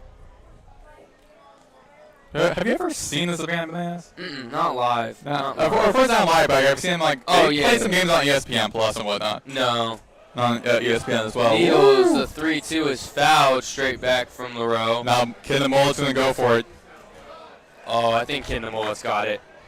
I don't know. There's some kids that are like on this side, so they have better of an edge to swing around. That's true. Because the Kid in the Mullet's in the middle of the stadium. So we're talking about like any kids on this side going that way, they're able to get better. 3-2 to LaRoe is taken inside again. LaRoe draws another walk for the Owls. That's their 4th walk of the game. They have more walks than strikeouts, which is a very, good stat to be, ahead of in. Only 3 strikeouts for the Owls hitting-wise. Hitting .385 in this game, so had no problems hitting the pitching of the Blue Hens. Trying to add some insurance here. Jake Dewar. 0-0 takes it inside for a strike. And the crowd is not happy with that one either. I think that one caught more plate than a lot of other missed calls. Again, there's no love in the air tonight between these two teams, particularly the fans. I mean, they're still not happy with a lot of these calls. 0-1 from Needles. LaRoe is running for second, and he's going to be in there safely. Got a good jump. And we can see LaRoe's dad in the crowd in the middle of the stadium wearing his son. The pitch was outside for a ball as well. But yeah, so seeing his father wearing red, repping his son's number and name, you can tell he was excited about it, standing up shouting, glad that his son stole second. Good speed on the bases at second now as LaRoe 1-1 to Dewar's taking high and outside for ball 2. 2-1 count now. And now, I mean, your best hitter this game has been Jake Dewar. He's done a good job, has 2 singles, and he has an RBI as well. So no better player in this position here than Jake Dewar to get it done. Needles looks off LaRoe. The 2-1 is thrown inside there for strike 2. 2-2 count now on Dewar. No outs for the Owls, so they still have 3 more opportunities, unless a double play occurs after Dewar, with John Schroeder on deck. 2-2 to Dewar, smacked the other way. Dewar hits another single. LaRoe rounding third, headed for home, and he's going to get in there easily. Jake Dewar, 3 for 3, 3 singles and 2 RBIs on the night, extends the Owls' lead 4-2. Back to a 2-run lead for the Owls. Great piece of hitting there, and he stayed very solid throughout his swing and took that pitch the other way. Outside fastball there, again, stayed fluid and smooth throughout his swing. That's what you want to see from your hitter, especially in a 2-strike count. Yeah, and of course, LaRoe's dad was ecstatic seeing that. Schroeder now up, Dewar at first. Someone warming up for the Blue Hens in the bullpen. The 0-0 from Nitos is taken inside for a ball. I can't really get a read on the number. I'll put on my fake binoculars, and I'm going to assume, I'm just going to guess. Yeah. I'm going to guess. I see it's a righty. I'm thinking it's Brady Blum. That's who I think it is. I think it's Brady Blum. Probably. Yeah, so it looks like the Blue Hens will be soon making a pitching change. 1-0 is a wild pitch, and that means Dewar's going to take second easily. It's the 3rd wild pitch we've seen from the Blue Hens. 2 from Needles and 1 from it's a lefty. Yeah, I was going to say Ryan. Okay, because I was going to say particularly after seeing that wild pitch, the pitching coach Sweeney might soon enough get a pitching change. We're seeing someone for the Blue Hens running along the left side of this field, heading over to the bullpen. He's telling them that, hey, get ready. Yeah, get ready. Come in. One of them is going to be playing Tommy. Is it Timmy or Tommy Trumpet? Timmy Trumpet. Needles 2-0 is taken high. I have no clue what you're talking about. Edwin Diaz when he enters the field. Is it Tommy Trumpets or Timmy Trumpets? I think it's a Spanish song, so it's definitely not Tommy or Timmy. I don't know. No, because the guy who plays it is Timmy Trumpet. There we go. Oh, okay. There we go. 3-0 count to Schroeder, and the 3-0 pitch is taken for ball 4. It looks like that's going to be all from Justin Needles. Yeah, as he's allowed 3 base runners, 2 walks, and a hit. I'm curious. And a run scored in this inning. I'm curious. What would your walk-up song, whether it be in the picture? I'm glad you said that. Yeah. So, you already have it around your phone? Yeah, I would say, I think a good song is Family Affair by Mary J. Blige. That's a really good walk-up song in my opinion. I think, I definitely should probably look at my playlist as there's a mound visit for Needles. I'm going to look at my playlist and see. For me, I think off the top of my head, definitely a rap artist. I think probably Reaper by Boogie with a Hoodie. Okay. Yeah, you heard that? Yeah. That's a good. He plays good songs. There are good songs by him. Looks like Needles is going to stay on the mound here. I'm thinking maybe like. It's tough. I'm thinking maybe some Don Tolliver. Don Tolliver would be a good choice here. I feel like it's a given doing like someone like Kendrick or what, like a very popular song when to do like an artist from him. Nick Romano up now. Schroeder on first, Dewar on second. No outs for the Owls. Needles the 0-0 to Romano is taken for a strike. 0-1 count now.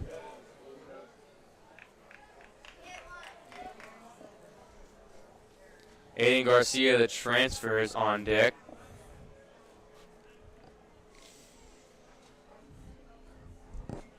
Needles the 0-1 to Romano is taken low in the dirt for ball one.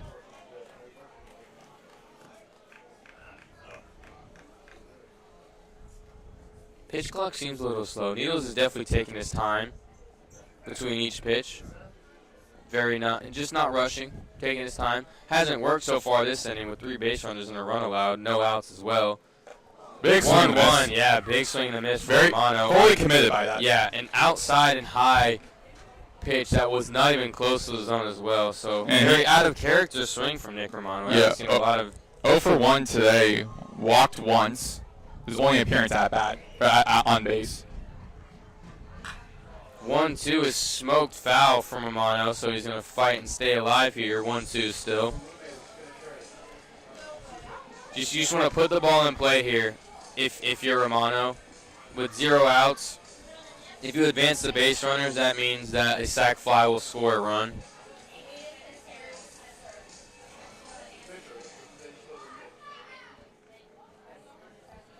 Needles in a 1-2 count against Romano. The 1-2 from Needles hits Romano, and Romano getting bailed out a little bit there, and the bases are loaded. I would not be surprised. They're going to be making a bullpen change. And Needles Definitely tying not here. yet. They're definitely letting him pitch. They're waving it off to the umpire from the bullpen, off to the left side. They're calling him in. Yeah, they are going to be making a change. No, not yet. Okay, at least alerting him. Hey, we're be soon making. They're definitely thinking about it. I mean, I honestly would. I mean, yeah, they are going to be making one as the head coach. Yeah, he's done after some consideration. All right, let's see what walk-off Coach Greg song. Mamula has had enough of Justin Needles on the mound. Let's see what walk-up song this might be. They don't give walkout songs for away teams. Oh man. Oh yeah, that makes sense. That would make sense. To be honest, yeah. Wow. So the assistant coach for Delaware is Sky Duff. That's a crazy goated name. Sky Duff. That sounds something out of like The Simpsons. You know, like with the Duff beer. They also have the oh my God, what is that? The blimp in the sky. So be like Sky Duffs in the blimp. Yeah. You're cooking. Yeah, we both cooking tonight. You getting the rhymes, me with the pop culture stuff, pop culture phrases. I guess I don't know. I'm blanking on this. Garcia's gonna be up with the bases loaded. New pitcher on the mound for the Blue Hands. Can't get a read on the number yet, but it is a lefty. Yeah. And I'm going to assume it's Elias Conway or Ethan Schaub.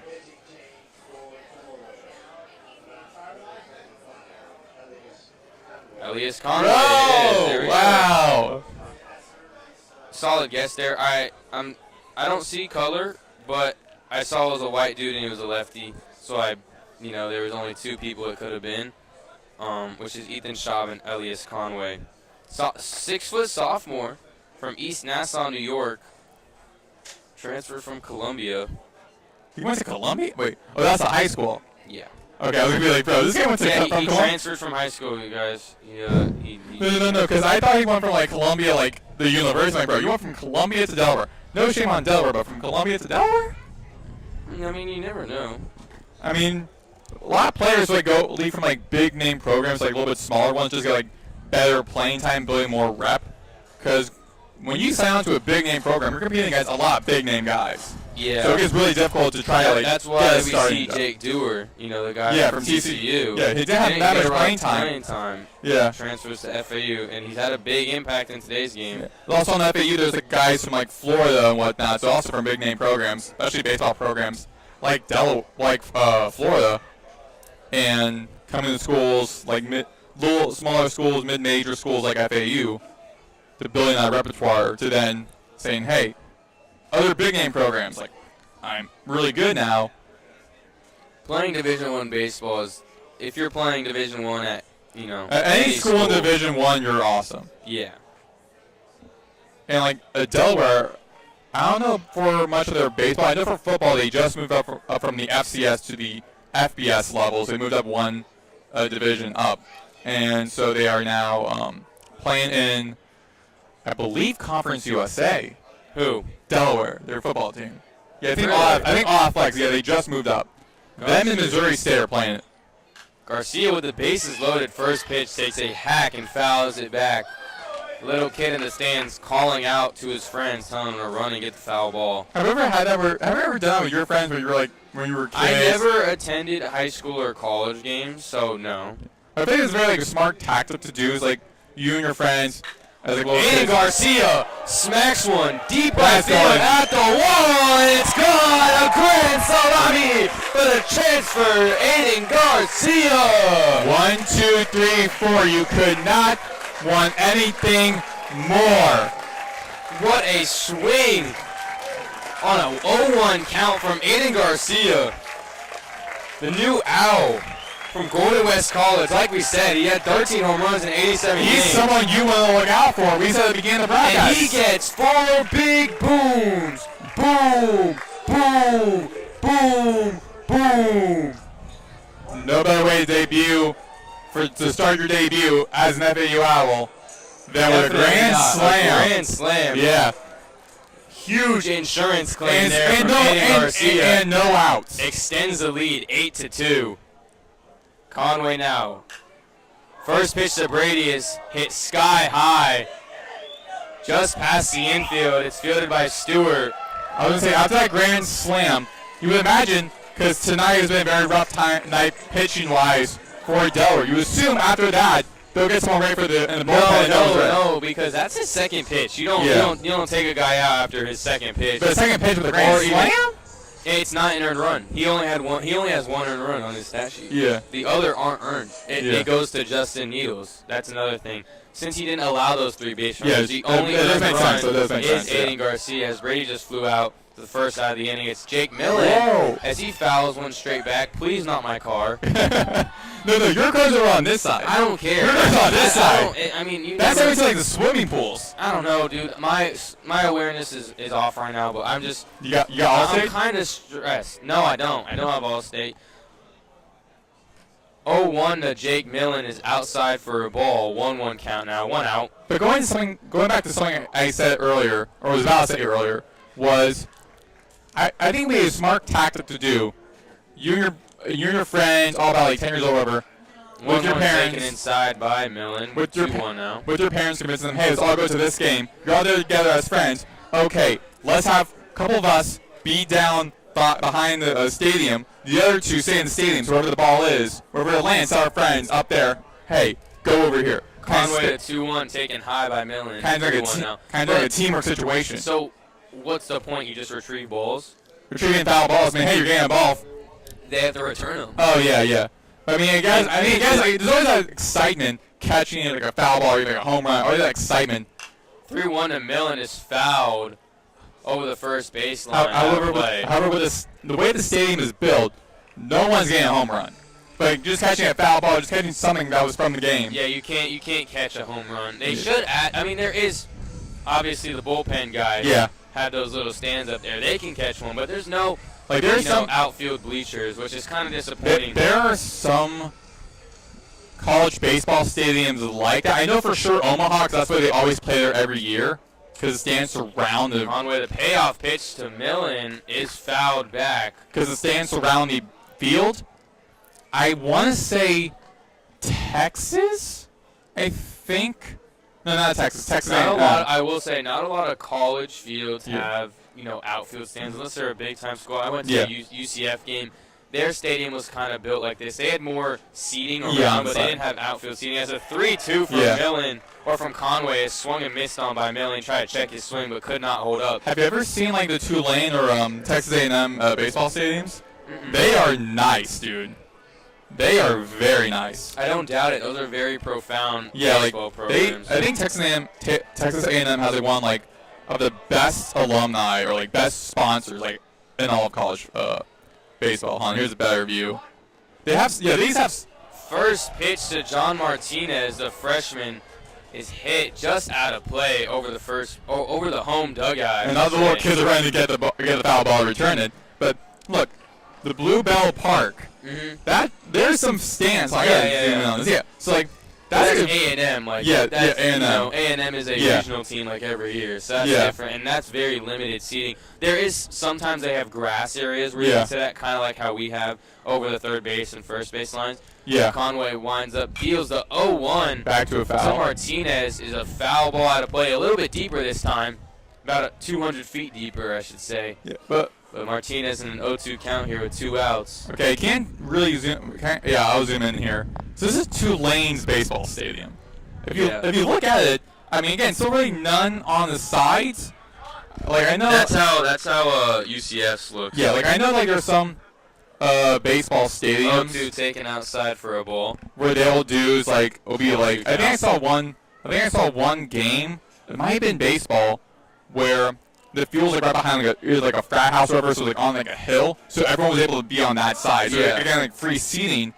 So like for FAU, there's like trees and whatnot behind, so no one. 1-2 fouled off by Martinez again. So there's like trees and whatnot, so you really can't park anywhere outside, can't see anything. Versus with a softball field where a little bit smaller, and people are able to like park their pickup trucks and whatnot, and be able to see and be able to also like try to catch the ball. So those are like two college baseball stadiums. Conway's gotten 2 straight batters out after giving up a big grand slam to Garcia. 1-2 now to Martinez. Is swung on and missed. Drop third strike. Throw over to first. And Martinez goes down swinging. And the nightmare. Good comeback there. The nightmare inning. Conway. The nightmare inning for Delaware finally ends for them. Yeah, 5-run. Bottom of the 4th inning for the Owls. And I bet Trey Beard is smiling ear to ear after seeing that. That means he not only gets to stay in the game for sure, but he can definitely boost that strikeout Plus, again, count. As we keep bringing this up, they're doing exactly what we mentioned at the beginning of the broadcast, which was you do your part as a pitcher, you stay strong, and then you just allow your offense to strike. It looks like Coach Mack is having a word with the home plate umpire, and it looks like Trey Beard's night is actually done. I stand corrected. They're bringing in a guy from the bullpen. I can't see the number, but I can assume it might be Brayden Ostringer. Who were we talking about, 25? Yeah, I think that's Ostrander. Can't get a real number, but it looks like Trey Beard's day is done. Mm-hmm. After only allowing 3 hits and a walk, did give up 2 earned runs, but had 10 strikeouts. Oh, I think I know this walk-up song. I feel bad that I know this. Layla, I think it is? Yeah, it also is Ostrander pitching, yeah. Yeah, okay. Yeah. Yeah, I think this is Layla. Really? Yeah. W ball knowledge. Brayden Ostrander, the graduate student, 6'1", 205 from Melbourne, Florida. You want to know his major? Because he's majoring in political science, which is pretty cool. Yeah. Has a career, 48 appearances, 69 strikeouts, has a 2-7 win to loss, right? Which may not seem good, but a .72 WHIP means that's great. Yeah, that means he allows less than a base runner per innings pitched, which is a perfect bridge guy or closer for the Owls. So he's coming in here at the top of the 5th. Mm-hmm. I mean, if the Owls get 4 more runs, they could call mercy rule. Exactly, or run rule. Which is the same thing, I mean. Yeah. Is it like called mercy rule or run rule? Because I've been seeing it's officially called run rule. Yeah, officially, but like people call it, like the fans call it, and like the fans and the team call it, okay. Mercy rule. Yeah.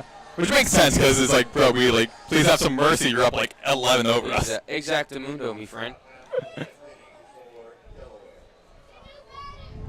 It's going to be JT Cockrell or LT. LT Cockrell, that's an interesting combination. LT Cockrell, the catcher for the Blue Hens.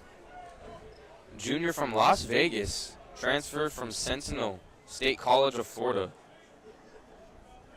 Ostrander getting his first action in the season opener and the top of the 5th. First pitch to Cockrell is taken down the middle for strike 1. Good command on that fastball. Yeah, strong start for Ostrander. Ostrander sits around 90 miles per hour from that right-handed side. Very over-the-top release as well. Kick steals the 0-1 is fouled out of play. Into the little tents they have stationed there over off to the left. It was an inside fastball that ate up LT Cockrell a little bit, but he kind of powered it out. Foul, right field. That stings the hands, by the way. When you get in, when a pitch gets in on your hands, you make contact, it hurts so bad. The 0-2 from Ostrander, and Cockrell barely gets a piece of the bat on it. Stays alive, though. Still 0-2. Delaware batters are 3 for 15 this tonight, with one walked, but 10 struck out. All the strikeouts were from Beard. Yeah, Trey Beard, 10 Ks. Ostrander, obviously, is his first batter he's faced. Hasn't been an 0-2 count, though, so he's trying to get in on the strikeout party. 0-2 to Cockrell is swung and hit up the middle hard. LaRoe fields it cleanly, throws over to first to Millen, and he gets him out easily. Good clean fielding there from LaRoe. Looked like it might have been a little bit of a tough play, but good reaction and good hands from LaRoe. That's going to bring up Tyre, number 23. Jackson Tyre, redshirt junior from Newark, Delaware. Transfer from Delaware Military Academy. Wow. We had Newark, the capital of New Jersey. Some more ball knowledge. Newark is in Delaware, it says. Yeah, Newark. Wait, Delaware, not New Jersey? Oh, wow. Oh, one guy's from... Ostrander's 0-0 is taken for a ball. Well, at least now people know that Newark is the capital of New Jersey.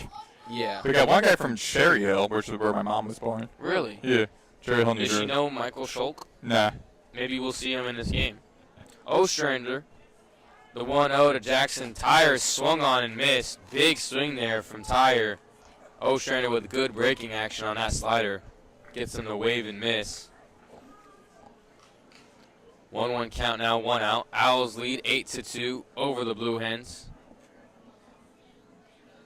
1-1 from Ostrander is low and away for ball 2. Losing his command a little bit in this at-bat, trying to get it back here. Wouldn't be surprised if we see an off-speed in the zone, as we've seen 2 fastballs for balls in this count. Ostrander, the 2-1. A Tyre is a high fastball. He did not care what I had to say. Now 2-2 count. 1 out.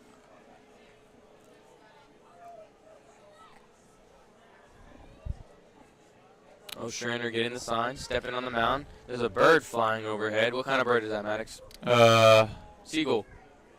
Looks a little... Ostrander, the 2-2, taken high for a strike. So the first strikeout for Brayden Ostrander. I mean, that's Tyre looking. I mean, I honestly would have assumed it was a seagull, but also looking, it could have been like just like the way the light was, the light, but it looked a little bit darker. I don't think it was a seagull. I don't know. I'm not really a bird expert. That's not my hobby. Got you. Like, You're not a bird watcher? Nah, are you? No. Yeah. Definitely not. Like, to me, like, I understand it's more like a relaxing hobby, but also to me, I'm like, it's each their own, I just really don't I could get definitely it. see myself getting into it when I'm like 65 years old and I have nothing else to do, and I'm just like, Yeah. let me get a nice pair of binoculars. 0-0 from Ostrander is fouled back by Amato. And that Oh, goes. and it hits the camera. Or is that the radar gun? Oh, no, it's something. I don't think the radar gun would be a lot closer. You never know. It hit something up there Like on the press box. Yeah. Looked a lot. I just thought it was like a light. Could be a camera, to be honest. I think it's a light. Probably. 0-1 count, though, to Amato. Ostrander, the 0-1, is grounded foul down the first baseline. So with an 8-2 lead here in the top of the 5th, hopefully, the Owls can extend their lead when they get up to the plate. But I really want to see Dylan Murphy get a pinch hit at bat. I had a premonition last night that he hit a home run in the 8th inning of this game. So we'll have to see if that premonition comes true. Yeah, we'll see if Dylan Murphy comes in as a pinch hitter or a pinch runner. 0-2 from Ostrander is grounded lightly foul. So Amato gets to see another pitch here.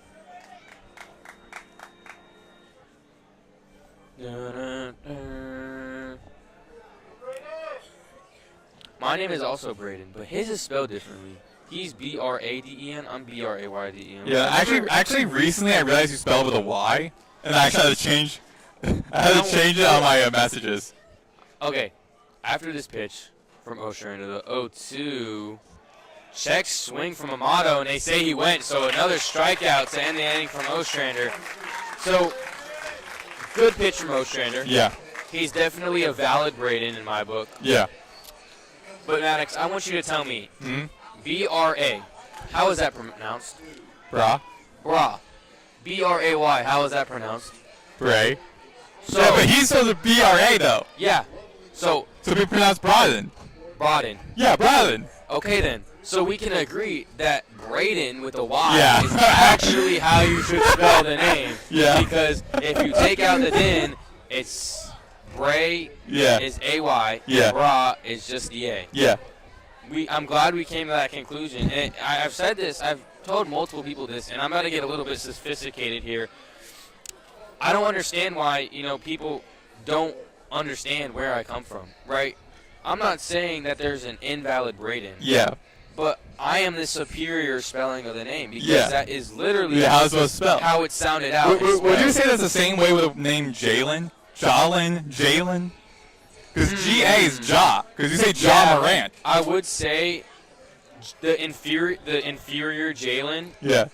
is inferior mean below or above? Deferior means I'm not sure. But the better way to spell it is with a Y for sure. But I'll let less important. Okay, yeah, so there you go. Thank you, definitely- Merriam-Webster. Yeah, the inferior Jalen is just the one with the Y, or just the one with A. Yeah. Well, I let that slide because that's different. Yeah. But Jalen with a Y is definitely the. I think you can make the same case for also the name Jaden. Because Jaden's also spelled like different ways. People say Jaden. Yeah. Yeah, see, Jaden, Jaden. But spell Jade. Spell J? Jade. Oh, Jade. Yeah, J-A-D-E. Yeah. I'll let that pass with Jaden. Yeah. The first pitch from Conway to Lipsy. Wait, what's a Jade? A Jade is a gem. Yeah. Ooh, a nephrite? Netherite. No, it says nephrite. Fouled off first pitch from Lipsy. Yes, Conway got him in on the hands. Lefty-lefty matchup here. Lipsy represents the bottom of the order for the Owls. LaRoe on deck. Conway, the 0-1 of Lipsy's called strike 2. 0-2 count now. Yeah, but it says, according to Wikipedia, a trusted source, jade is often referred to by either of two different silicate mineral names. Nephrite, a silicate of calcium. 0-2 to Lipsy is taken for ball 1. I don't know why you went British. A silicate of calcium and magnesium in the M5 group of minerals, or jadeite, a silicate of sodium and aluminum in the, oh my god. 1-2 to Lipsy hits him on the elbow guard, and that's why you wear it. It's not for the drip. Maybe just a little bit. But the elbow guard does actually serve some importance in baseball. So Lipsy gets on board here with no outs. Brando LaRoe now, the leadoff hitter. He's 0 for 2 today, but he showed off the glove on the defensive side of the ball. But also jadeite, a silicate of sodium and aluminum in the pyrozine group of minerals. Okay, so a little bit of science here. You're learning a lot here tonight with Maddox and Brayden. Of course, always. Yeah, not Brayden, Brayden. You're learning. Yeah, the real Brayden. Yeah. First pitch to LaRoe is grounded to short. Throw to second. He's out at second, and another force out. Yeah, but the real Brayden, please stand up. Yeah. I'm not standing up. It's too hard to stand up. Yeah. So LaRoe grounds into another fielder's choice, but he runs it out and gets on board. So now LaRoe is at first after Lipsy, obviously, was thrown out. And now Jake Dewar is up. He was 3 for 3 today with 3 singles and 2 RBIs. Can he go 4 for 4? 0-0 from Conway. It's an off-speed off the plate taken for ball 1. A kid in the crowd is letting Conway know that it was indeed a ball. He got ahead of you. He did. Yeah, you have the StatCast. He doesn't. That kid's ball. That was a ball. But that was a ball off rip, I can tell you. Yeah. Hold on, let me gather my thoughts after that pitch. 1-0 count. The pitch was a strike. Yeah, it looked a little too low. Yeah, it looked like an off-speed, but it was actually a fastball because Elias Conway has a sidearm throwing action, so it's very hard to tell sometimes. See, that was an off-speed on the 1-1 count, taken high by Dewar. 2-1 count now. it's a lot of talking. So sometimes, like, my brain, like, just stops functioning for a second. So I have to, take a step back and then recalibrate my thoughts and then speak. Yeah. Pick off the first. LaRoe gets over there with ease. I think that's also a real challenge, particularly for us young student broadcasters, because those in the professional field, they've had that years and years and years of experience also, of knowing that. They have an earpiece, and people tell them, like, when they need to say something. Yeah, exactly. And all that stuff. Yeah.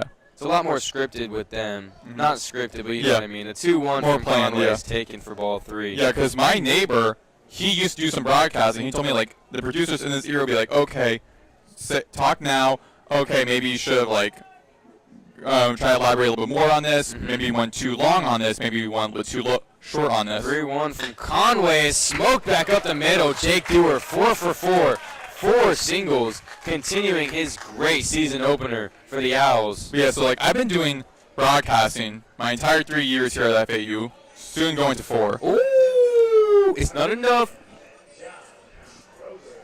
It's not enough. Yeah. I like this walk-up from John Schroeder. I give it an 8 out of 10. But so, I've done broadcasting for all 3 years here, soon about to be 4, and I still get stuck, like, trying to figure out what I want to say. Plus side off on the music. Plus, also how the game's going so like what he owns. Sorry. But also, yes, okay. But it's also how quick the game is going as well. Like, your brain wants to stop, but you know what's happening on the field. You know what to say. Your brain kind of shuts off. First pitch to Schroeder's fouled straight back. 0-1 count. 1 out. Dewar on first. LaRoe on second. And I gotta say something. If you're the center fielder in this situation, and it's been a decently long inning so far, it gets so boring out there, Maddox, as an outfielder, when there's no action and the inning is taking forever. Conway, the 0-1 to Schroeder, gets a swing and a miss. Like, I honestly feel like it's a left. Now. I feel like it's more of the left fielder, because there's been a few times in the game, at least for like FAU, I believe, at bat. Because of course they're up 8 runs, they have also 8 hits. Up 6 runs. Up 6 runs, yeah, but they have 8 runs in total, 8 hits. Where most of the hits on outside. The 0-2 is outside for a ball. Where most of the hits 1-2 are either to kind of shallow center field, but mostly right field. Hardly anything's happening over left field. 8-2 lead for the Owls. I feel Schroeder like trying to add some more State Farm with Dewar on first, LaRoe on second. The 1-2 from Conway bounces off the plate for ball 2. Unfortunately, there's someone on the team named Jake, so we won't make that Jake from State Farm. Jake Dewar. Yeah. Oh, Jake Dewar, yeah, sorry. Oh, my God. I mean, he's literally standing on first. Yeah. Yeah, my bad. And Jake Millen. Oh, yeah. And he's up at 7th. So maybe we'll get to see him a little later. Elias Conway fires one in the shoulder, hits sky high out of play. Watch out, little kids. Okay, it's way far back. That's going to the basketball court. I think it stayed inside the fence. Yeah, it went right to the because on the so for the listener, so the people listening right now, so on both outside the stadium on the left and right side, there's a little like hill. So the top of the hill 2-2 to Schroeder is taken for ball 3, full count now with 1 out. Top of the hill is more flat, so a lot of the tents and people sitting are on that like flat side. But then it dips on both sides, close to the right at the fence onto the field. Payoff pitch to Schroeder. It looks at it go by, called strike 3. But also then dips also to another fence where that separates the baseball park from the basketball courts. And so the ball went into that other side of that fence on that dip in between the ballpark and the basketball courts. Conway with 3 strikeouts now and 1 2/3 pitched. Solid pitching here from Elias Conway in relief for Needles. It's a 0-0 to Romano, is swung at and missed for an 0-1. 6-run lead here. Nick Romano trying to add to that lead with 2 outs. 0-1 from Conway. Runners are headed to second and third, and they're both in there safe. Nice job by Dewar. Dewar and LaRoe. I was about to say Schroeder, dog. I was about to say Schroeder, man. Yeah, Schroeder's up. Schroeder. He just got out. Got out, yeah. Conway in a little bit of trouble now. 2 runners in scoring position, so a single will score 2. 0-2. 2. Romano is taken high for a strike. Close one there, but it's 1-2 nonetheless. The Owls are 2 for 6 with 2 outs and 3 for 10 with runners in scoring position. So pretty solid efficiency with runners on base. Conway, the 1-2 to Romano, is fouled back. Gets to see another pitch. Here comes the... That had enough speed and power that could have just made it to the swimming pools right behind us. You think so? Probably.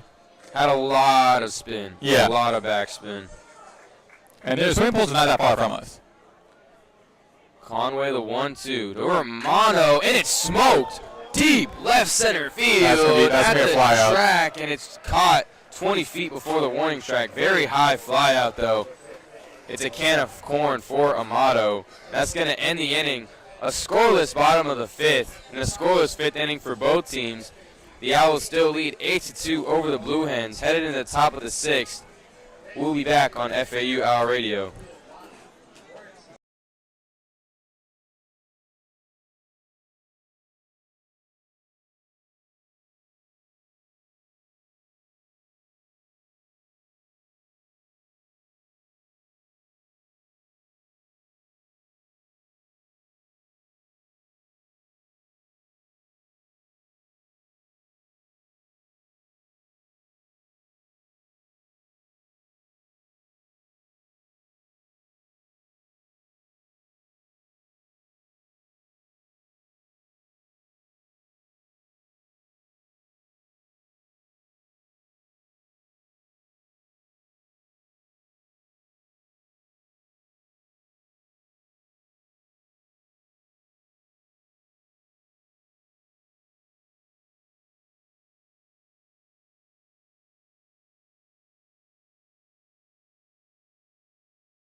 We are back on FAU Owl Radio.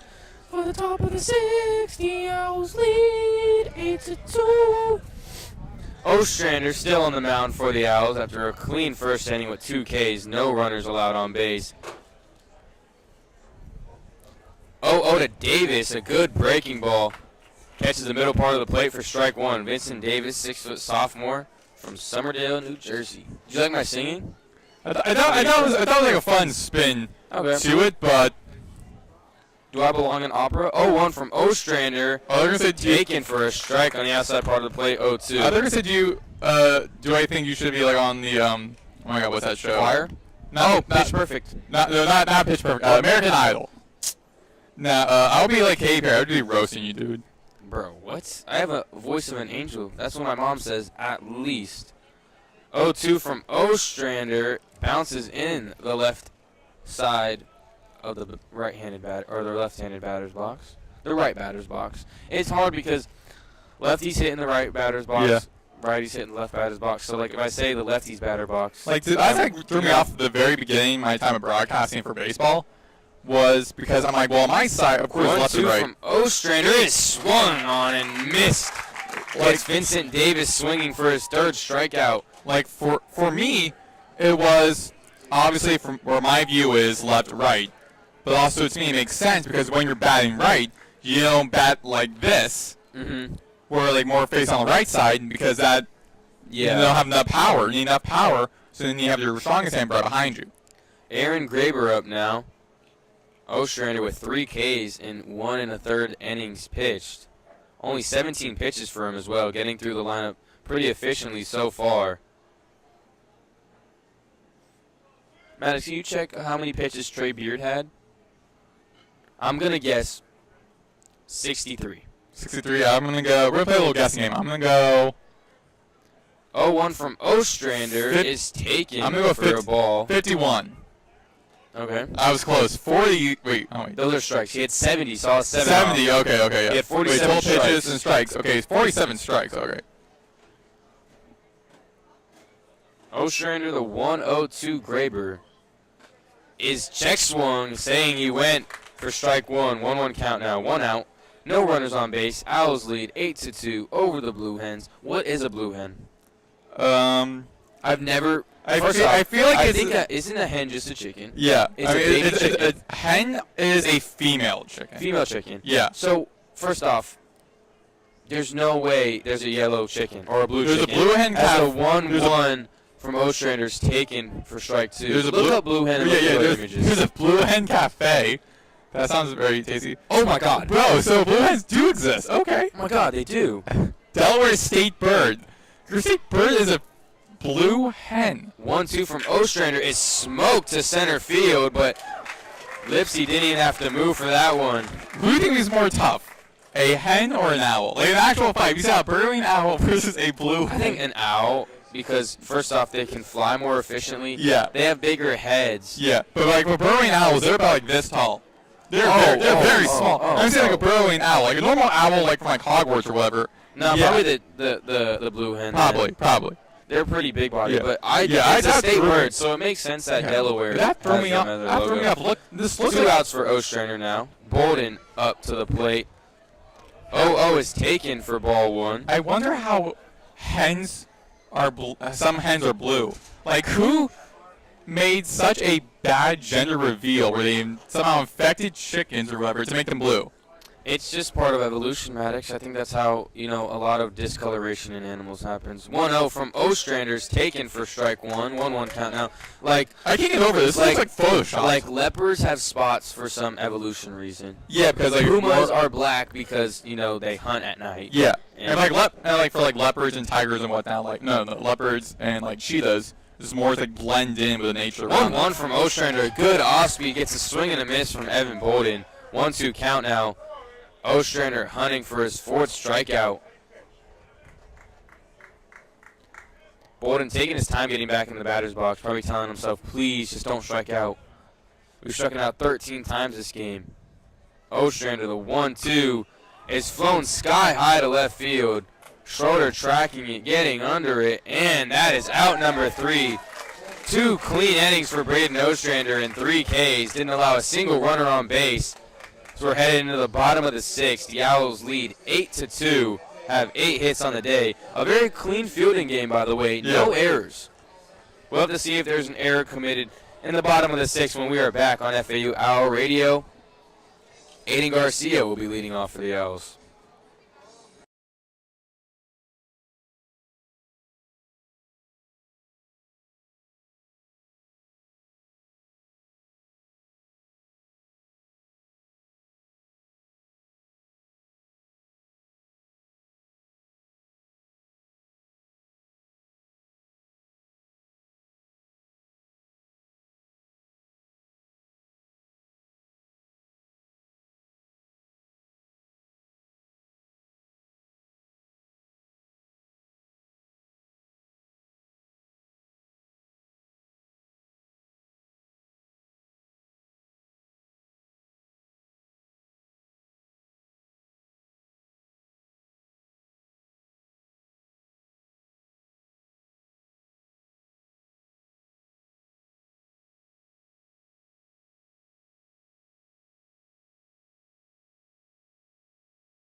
We are back on FAU Hour Radio, and the grand salami artist himself, Aiden Garcia, is up to the plate. Elias Conway. We do have some fans standing in our way. So well, it's Valentine's Day, so all trying to just like meeting each other, say, hey, what's up? Yeah. Yeah, just couples meeting each other because, Valentine's Day. Conway, the 0-0 to Garcia is taken inside for strike 1. Garcia not too pleased with that call from the umpire. Flew out to center in his first at-bat, walked in the third, and obviously that grand slam in the fourth has really propelled this Owls lead. 0-1 to Garcia, swung on and missed. Big swing there. Now down 0-2. Elias Conway trying to get his get back on Garcia.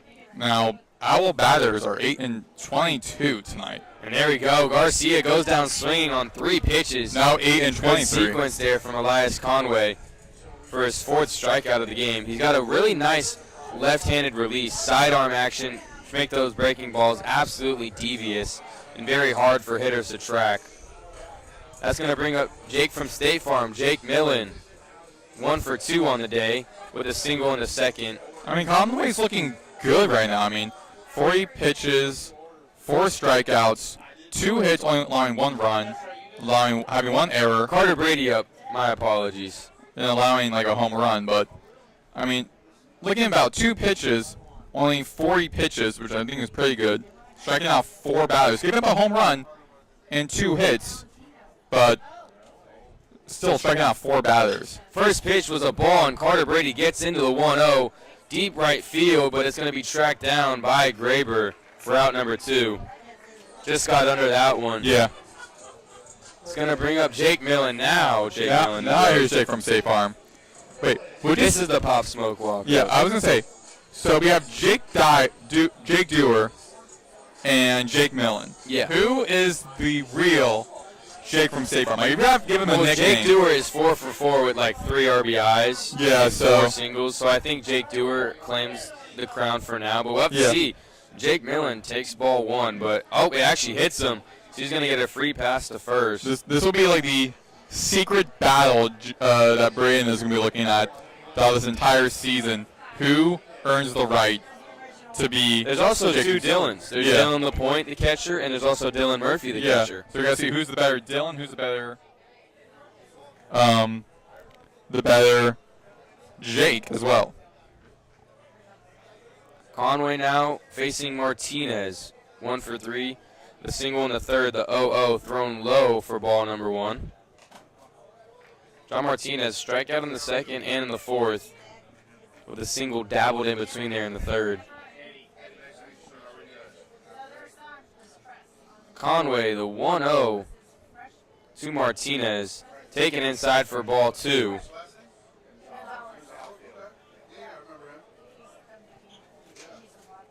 Wouldn't be surprised if Jake Millen tries to swipe a bag here. We've seen Coach Mack tell his players to get really aggressive on the bases. In this game, we've seen about 4 or 5 stolen bases. Conway throws over to first. Millen's not having it, gets in safely. Owls hitting .333 as a team, .333 with runners on, and .273 with runners in scoring position. Millen on first, Martinez at the plate, 2-0 count. Conway kicks, deals to Martinez, and it's smoked into the left center gap. No one in the left center. Millen, ground second, grounds third. That's going to be a home run. John Martinez, stand-up double, and drives in another one for the Owls. Sorry, not a home run. That'll be a run by Millen. So going from first all the way to home plate on that. And that was a very great deep ball that Martinez swung. And a 2-0 count, he got a high fastball, and he did not miss it. He was definitely looking for a fastball. 2-0 there. The pitcher hadn't found the strike zone. Usually when pitchers get down in counts like that, they go to their go-to pitch. And Conway's go-to pitch has obviously been that fastball. John Martinez sat on it and smoked it in left center for a double. It's going to bring up Marshall Lipsy, the left-handed juniors. 0 for 1 today. He's gotten hit by a pitch twice and a strikeout looking in the third. I think it also adds a lot of pressure to batters particularly. 0-0 is taken for a ball, 1-0. Is 2 when outs. Owls lead 9-2. Sorry for interrupting. That's cool. But so I feel like that adds a lot of pressure, in my opinion, to batters where there's a new pitching change. Because now the system goes back continues again, reverts back to itself where Conway's 1-1 bounces about 6 feet in front of home plate. Let that one go a little bit too late. Yeah, but the system kind of reverts back to itself where it's now you got this new pitcher, probably didn't do much scouting on them, don't know what their favorite go-to pitch is or anything like that. So now you're kind of going back to attesting what and trying to scout how they are as pitchers and what they 2-0's go to. taken low by Lipsy. 3-0 count now. Automatic take. Yeah, and trying to figure out like how you're going to win against that pitcher. Top of the order due up next. LaRoe on deck. Pending the 3-0 to Lipsy.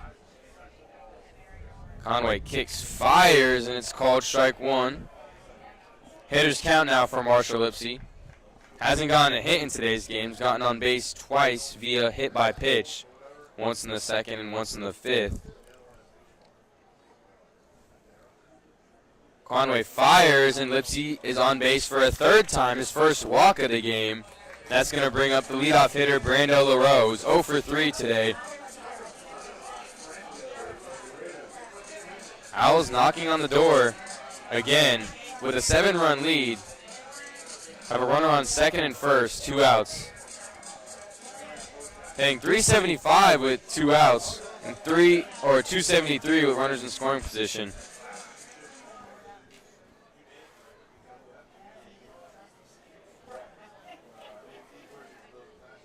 Conway to LaRoe. The 0-0 is swung on and missed. Going to make it an 0-1 count. Fully committed to the swing. Very aggressive approach from LaRoe, hacking on the first pitch. Now down 0-1. 2 outs, runners on first and second. Conway to LaRoe.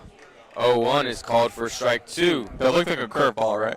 That was probably cut fastball, maybe just a normal fastball. I feel like when you're watching the games on TV, because the camera will be right behind, yeah, you're able to see how that pitch 0-2 from Conway, swung on and missed, so gets Brando LaRoe swinging on 3 pitches. Yeah, with the camera right behind the pitcher, you'll be able to tell how the pitch looks. But especially for me, like kind of an untrained eye in a way, it's really hard to see, especially from an angle where we're at right now, where we're up always like around the back row of the stadium, off to like a little bit of the right. So every pitch, to me, it looks like the same. I can see like some going high, some going out to the side, some going really down low. Not really seeing any like curves or like fastballs or anything.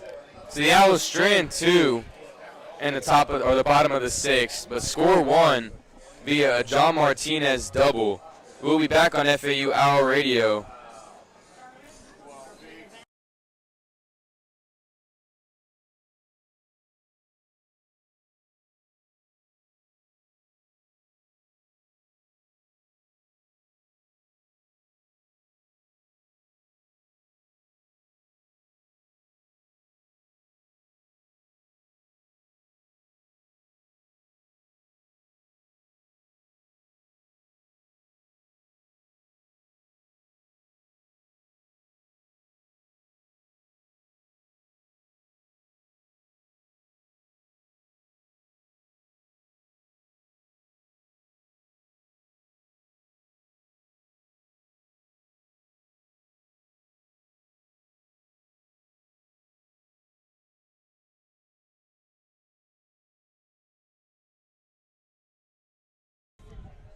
We are back on FAU Owl Radio. A pitching change for the Owls. Ryan Buckler comes in after Brayden Ostrander has 2 solid innings with 4 strikeouts. The sophomore transfer from Virginia Tech, 6'1" righty.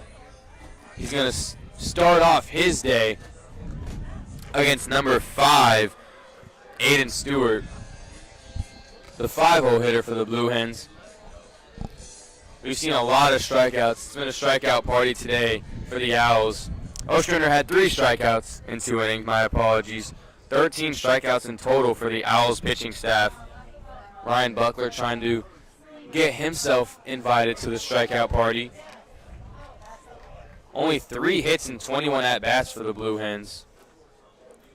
While FAU has 9 hits and 26, batting .346 on the game. With 6 walks, too. So they've had about 17, 18 runners on base, with the hit by pitch is counted as well, as Buckler's first pitch is taken low for ball 1.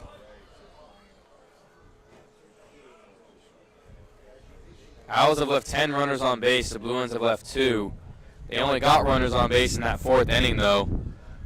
As Buckler's second pitch, the 1-0, is taken inside for ball 2. The wind is coming in a little bit, so I do have to cuff the microphone, so I might come off a little bit louder than usual. Yeah. Don't mind that.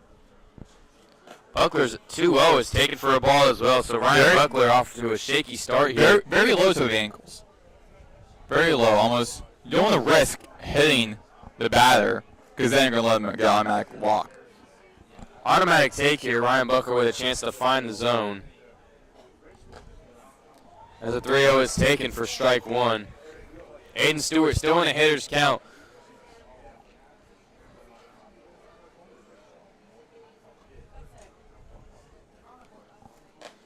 (3-1) from Buckler gets a sort of a swing from Aiden Stewart. Now full count. That was a big hack. But yeah, Right. I'm getting it, guys. I'm getting it. Buckler played one season at Virginia Tech. Appeared in 4 games with a 3.86 ERA, so didn't get a lot of playing time. But again, like he came from a big school. Again, you don't go to big programs like Virginia Tech for no reason. Yeah, for no reason. He's a talented guy for sure. Started off slow, but now a 3-2 count to Stewart. Bounces off home plate for ball 4, so he walks the first batter he sees. Stewart's going to be on first, and that's going to bring up Rory Finn. 1 for 2 in today's outing, with a strikeout in the second and a double in the fourth that scored 2. The only runs from the Blue Hens are on his hands. Buckler the 0-0. Breaking ball high. Little too high. 1-0 count. Who has impressed you the most in this game, Maddox, so far? Well, I mean, obviously the pitcher, Trey Beer, at the beginning of the game just looked unstoppable.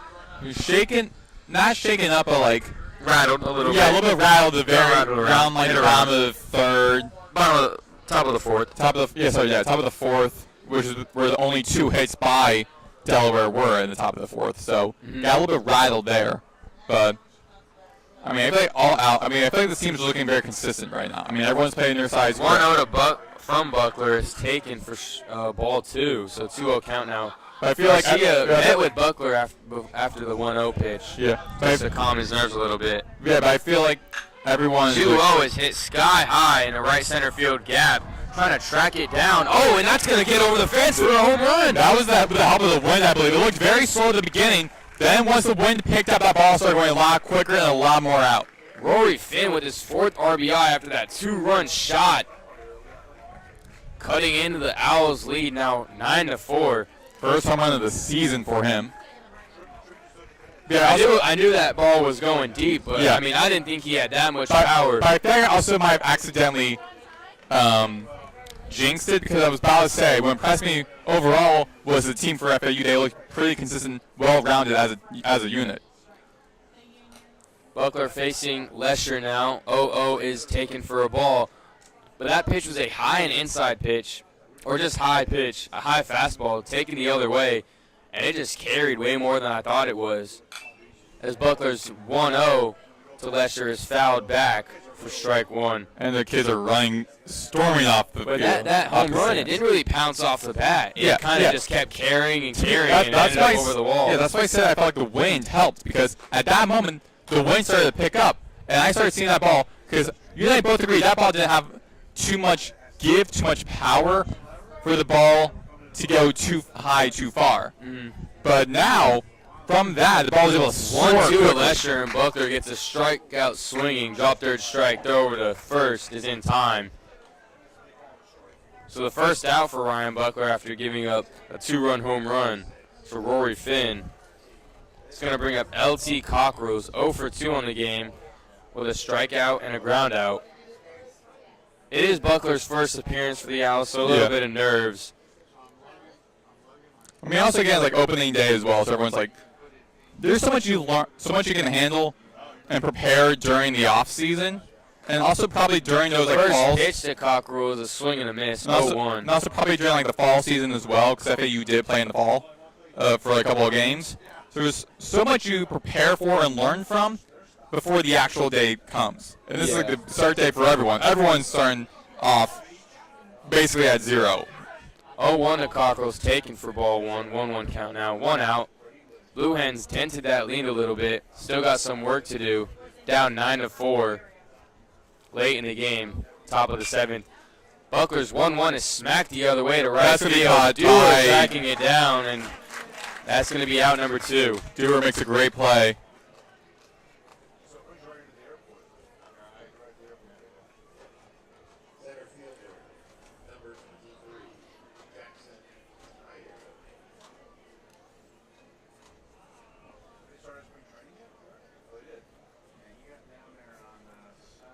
Buckler now facing the bottom of the lineup, number 23, Jackson Tyer. 0 for 2 today with 2 strikeouts.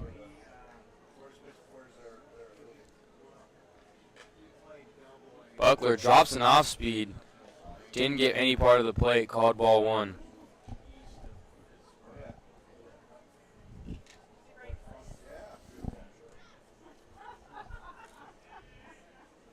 Buckler's 1-0. Tyer is taken for ball 2. I mean, after giving up the walk and then the home run, he's kind of settled down a little bit. Yeah, but also 2 back-to-back outs. Also looking at the stats right now, in Delaware, 14 batters were struck out. And Buckler's responsible for one of those as the 2-0 is taken for ball 3. And Trey Beer was responsible for 10 of those. Yeah. Definitely carrying the hefty part of that load for the strikeouts. 3-0 count now. Automatic take here for Tyer. Buckler just trying to drop one in there and extend the at-bat. And he does. 3-1 count now. Yeah, that'll be down the middle. Blue Hens down 5, 9-4. Trying to come back late in this game. Top of the 7, 2 outs.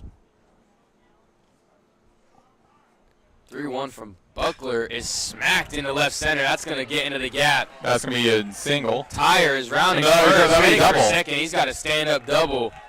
Buckler getting smacked around a little bit. Now the second hit for the Blue Hens and a second extra base hit in this inning. That'll be the 3rd extra base hit for Delaware. In the game. Yeah. And now McCormick going to be making a pitching change. It looks like Buckler's day is done. After only 2/3 innings pitched, gave up 2 extra base hits, including a 2-run home run and 2 earned runs.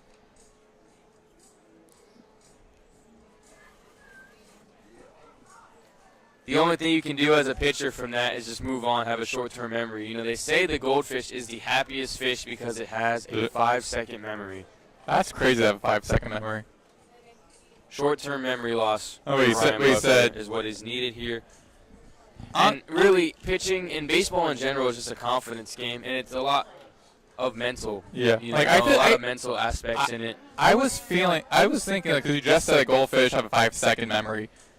Why wouldn't if they were to remake? I don't like idea of remakes for movies and whatnot, but if they were to remake Finding Nemo, or at least Finding Dory, they should at least have the fish be a goldfish. I think that makes the most sense. Yeah. Pitching change for the Owls, number 43, Max Martzoff, and his walkout song is Mr. Steal Your Girl.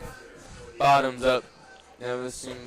Yeah, but I gotta figure out what fish is Dory? Because I want to see. The senior from Port St. Lucie went to IMG Academy and spent all 4 years here in Boca Raton. Okay, so blue tang fish. Fiction. Okay, wait. Name of the fictional. Real one. Okay, blue tang fish. Bro, I wonder if Blue Tang listens to Wu Tang. Yeah. All right. You didn't get that, did you? No, I did get it. Okay. Honestly, Max, I didn't find it too funny. So, bro. You know, some jokes hit, some jokes don't. Yeah, but okay. Also, I don't even know if those have ears. Yeah, I don't know, but are you trying to say something about Wu Tang music? No, I don't think the Blue Tang has ears. I don't think it can possibly listen. Oh, true, yeah. Okay, this is a lot for me to read off of Wikipedia, but they actually can. Let me look up memory. No evidence that short-term memory loss. Okay, so the next movie, make it a goldfish. Well, here's the thing: is it wasn't Dory? I think it was Dory. It wasn't because they chose the fish because I have more is more vibrant versus a standard goldfish. Exactly. Goldfish is basically just orange. She was just born with a deficiency of short-term memory. Dude, have you seen the movie Finding Dory where at the beginning, like her parents know she has like short-term memory loss. Okay, we're in the high. Count to 20. Oh, yeah. Yeah, She that was lost. the funniest thing. I think it's kind of just lazy writing. Yeah. Anyways, That wasn't a good Max movie. Martzoff getting his first action on the season opener for the Owls. He's going to be facing the leadoff hitter, number 17, Andrew Amato.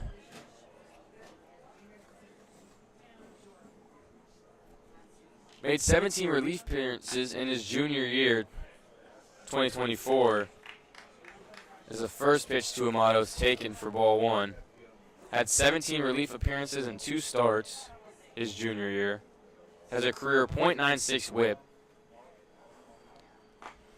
1-0 to Amato is a called strike one on the outside part of the plate. Good breaking action on that slider. So the .9 whip means he allows almost one total runner. Almost one runner right. on base per inning. Okay. But that doesn't count hit by pitches. But you get the gist. Yeah. 1-1 to Amato's taken high for ball two. He's also has 75 total strikeouts in his career with a 5-4 record and 51 total appearances.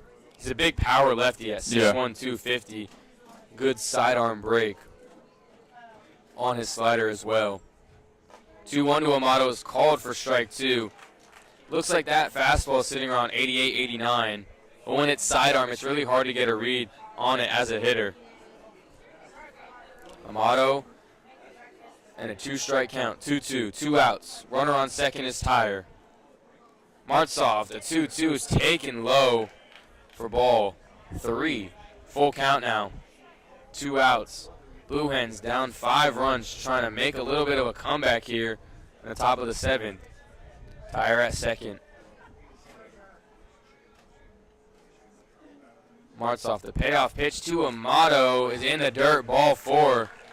It's going to be another runner on base for the Owls, as it's a walk for Amato. His first walk of the game. And we did talk pregame about the pitching struggles last season for the Owls. A lot of it was command and just allowing runners free passes through walks.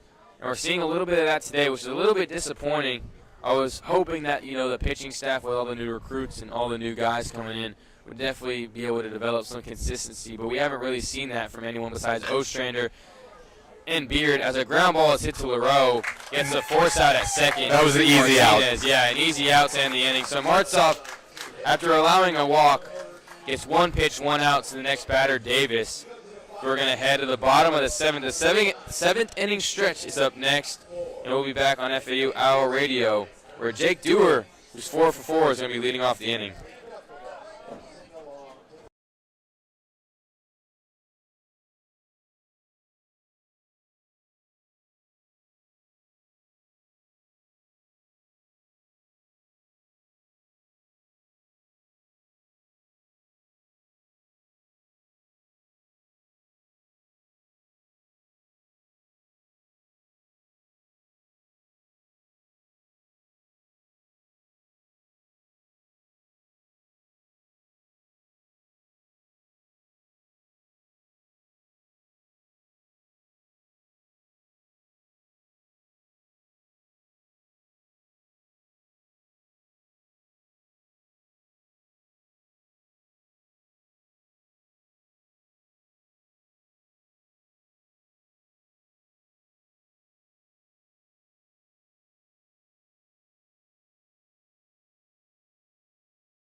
Welcome back to FAU Hour Radio for the bottom of the 7th. A pitching change for the Blue Hens, number 40, Dylan Bryan, the left-handed redshirt freshman from Lutherville, Maryland, is making his season debut. He's going to face Jake Dewar, Schroeder, and Nick Romano. Oh, his walk-up song is "You Got a Friend in Me" from Toy Story. Can we talk about how great that movie is? But also, they really could have stopped at 4. Like 3 real. Are they making 5? They're making 5. It's them against technology. Now listen, everyone says 3 was the best way to end Toy Story. I felt like 4th really was a full satisfying ending. Yeah. But Then it makes too much money, though. Yeah. Of course, all the money thing, but it doesn't make sense is because at the end of 4, spoilers for anyone who's never watched the 4th movie, the 4th movie really becomes like a lost toy and helps other lost toys find new homes. So he's done. Yeah. Then they bring him back now because of technology? Lazy writing. Yeah, because Bonnie got an iPad and now they want to bring back Woody. I wonder how much money Tom Hanks makes in Toy Story. That should be something I should look at. Jake Dewar is never changing his walk-up song, Skywalker. He's 4 for 4 today with 4 singles and 2 RBIs. Has not ran in for a run yet. He's only drove them in. The first pitch he takes a big swing at, fouls it back. First pitch from Dylan Bryan is a strike. 0-1 count now. Okay, so in Toy Story 3, Tom Hanks made $15 million. Yeah, his first movie was $50,000. Whoa. So I'm assuming, okay, but Toy Story 4 was one of his highest grossing movies, over $1 billion worldwide. Bryan, the 0-1 is hit the other way to left field. As Amato tracks it down for an easy out. So the first time Jake Dewar has not gotten a hit. He's 4 for 5 now today. And left field's gained some love. We mentioned earlier how left field was really quiet this entire game from both teams. Yeah. But that's crazy though. Toy Story 4 was one of his highest grossing movies, $4 billion. I would assume like Saving Private Ryan has to be money. Yeah. That has to be. That movie is so great. Bryan now facing John Schroeder's 0 for 2, but has 2 walks. And Schroeder gets into one. That'll be a pop out. A fly ball out, yeah. Center field. And Jackson Tyre camps under it for out number 2.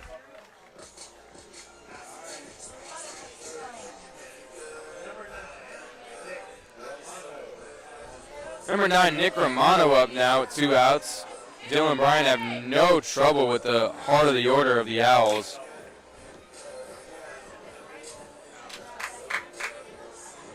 Has thrown 3 pitches and has 2 outs.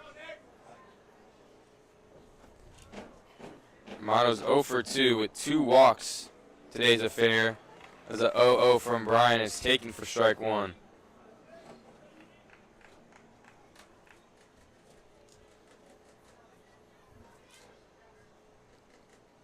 Bryan, the 0-1 to Romano, falls low, so called ball, 1-1. 2 outs, Owls lead 9-4. Have 9 hits in this game. Blue Hens have 5. No errors so far. See if they can keep that up. 0-2 to Romano is smoked into left field. Back to left field. Left fielder cuts it off before it gets too far. Romano has a big round of first. Decides not to go last minute. So it's going to be a 2-out single for Nick Romano. A lot of power in that throw by Amato from left field. Because that was deep into left field. That could have easily been almost a double. Yeah. But then was able to, that amount of power for Romano to cut it off before Romano could get to second. Wouldn't be surprised if Romano gets sent to second here. And if you're wondering why Aiden Garcia Maddox took so long to come out, it's because he had his catching gear on. Yeah. Because there's 2 outs, you know. You never know if you're going to have to, get that gear back on. True. We're going to see Dylan Murphy come out, though, because he's going to have to get his catching gear back on, unless his inning goes a lot longer than expected. 0-0 to Garcia is taken for ball 1, 1-0.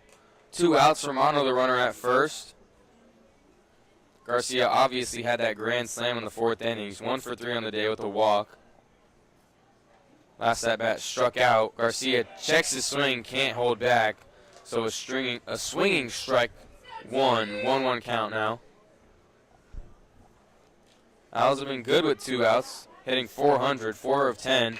As Garcia squares up and bunt. And an error by the pitcher. It's not fielded by the pitcher. Goes off the tip of his glove.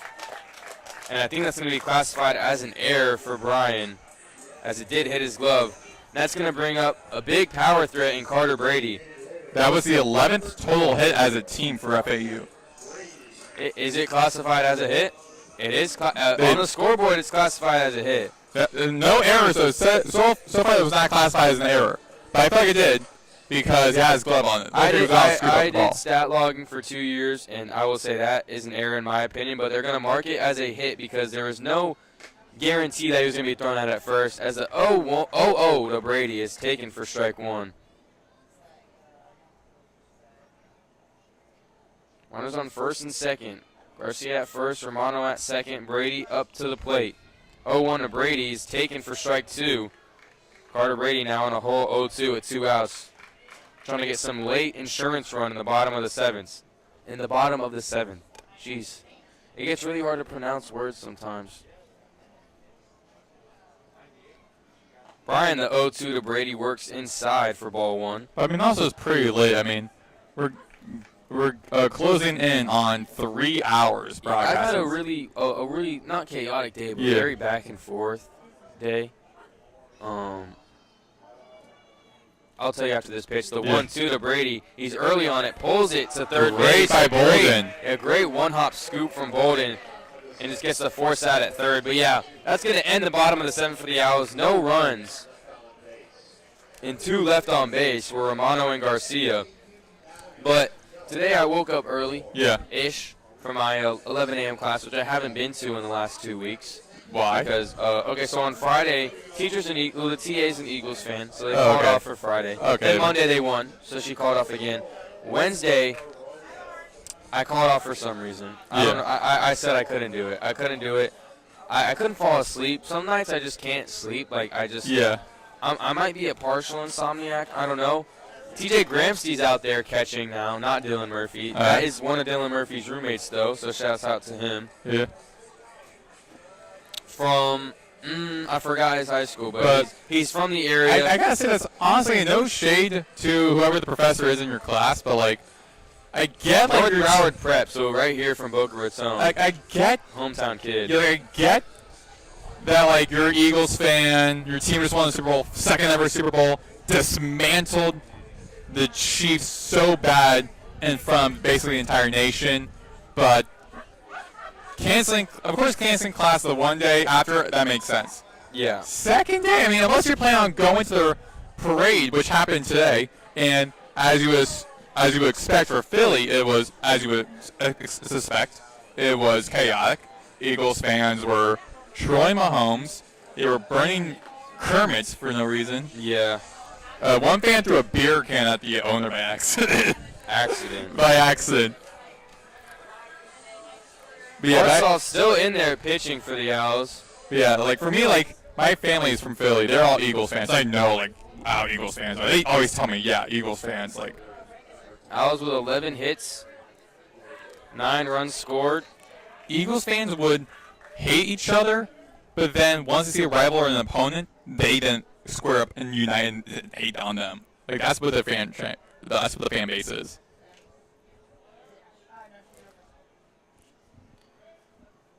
Martzoff facing Graber to lead off this inning. First pitch is fouled back. Almost got your car over there. Stop. Graber's had a lot of big swings first pitch. And a huge shift to the right for the pull side hitter in Graber. Martzoff, the 0-1 is fouled off by Graber. 0-2 now. It's also really hard to hit a ball the other way from a lefty. If you're a lefty, lefty, it's really hard to hit it the other way because of, he's throwing it sidearm, so it's literally coming from, your hip. You got to imagine the ball is coming from your hip as a hitter. So you have to, look hip level, and it's just really hard lefty, especially when it's a sidearmer like Martzoff. As the 0-2 is just off the plate. Fans aren't too happy with that call, but it's going to be ball one.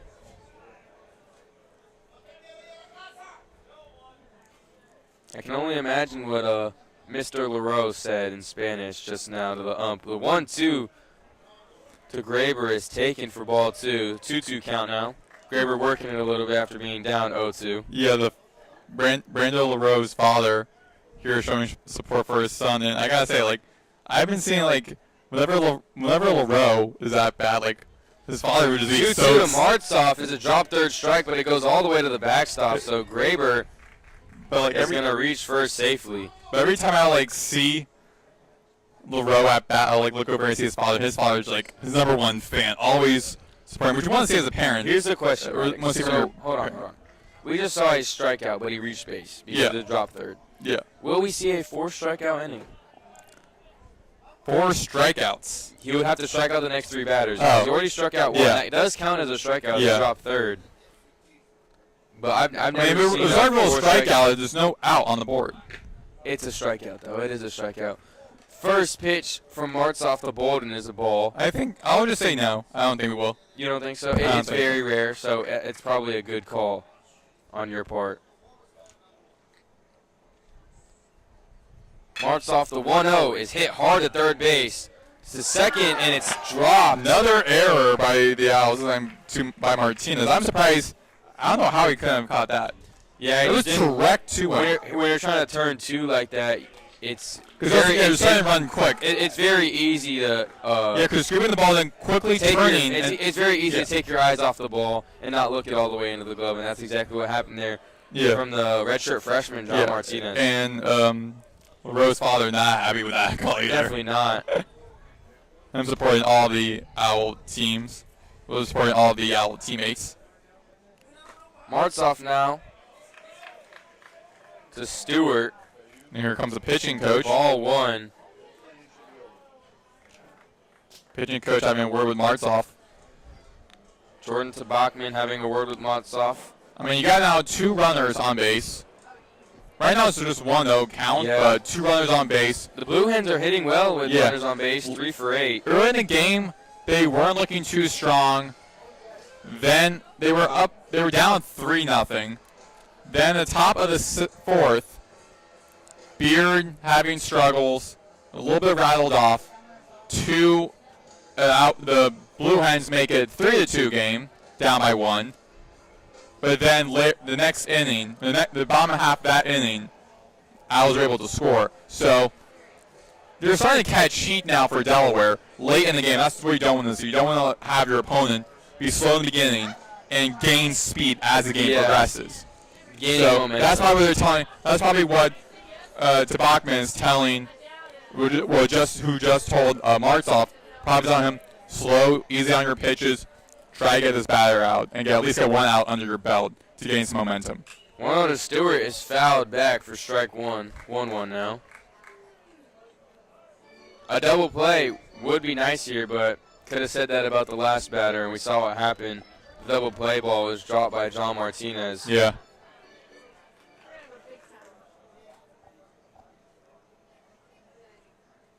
Martzoff the 1-1. Called strike high on Stewart. 1-2 count now. Trying to bounce back after a walk and an error, which has a runner on first and second, no outs.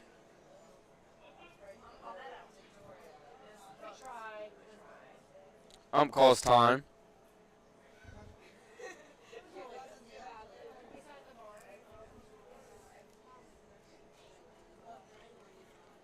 Martzoff kick steals the 1-2 taken for a ball off the plate. 2-2 count now. Crowd not happy with that one either. Good eye there from Aiden Stewart.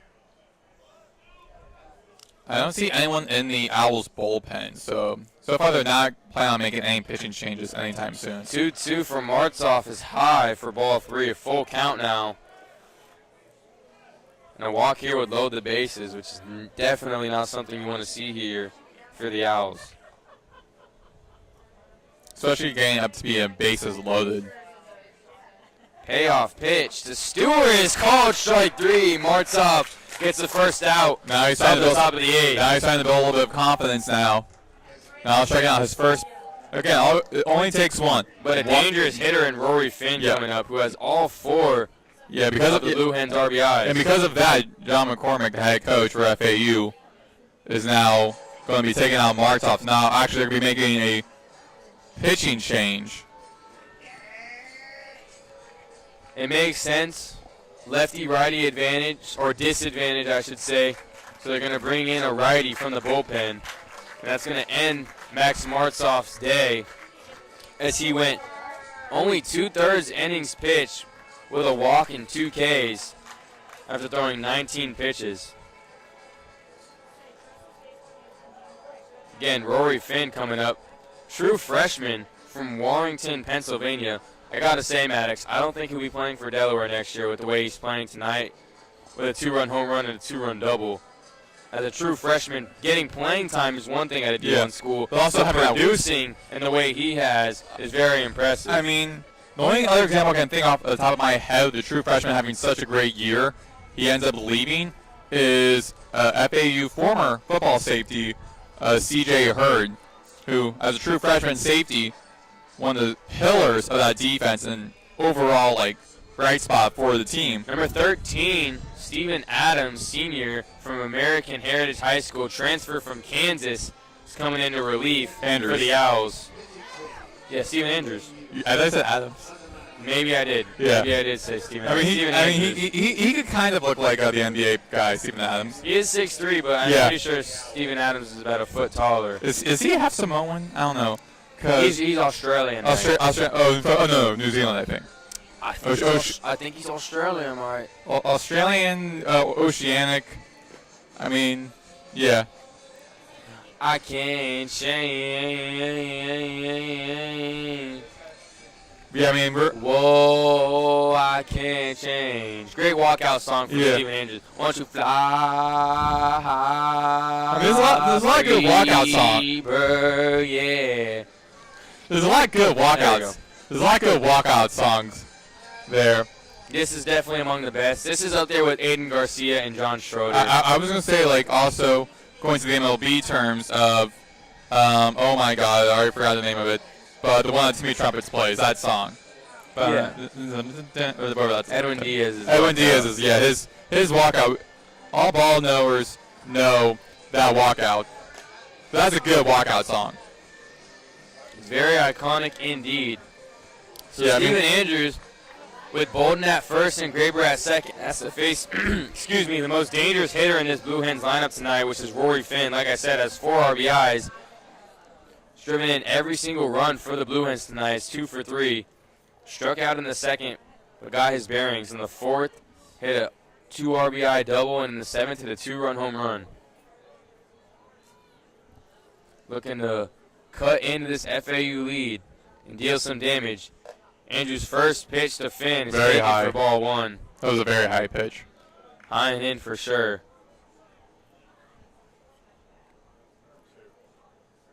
Andrews looking for a ground ball, turn 2, and get out of this inning. 1-0 to Finn is an off-speed that drops into the zone for strike 1. 1-1 count now, 1 out. Owls still lead by 5, 9-4.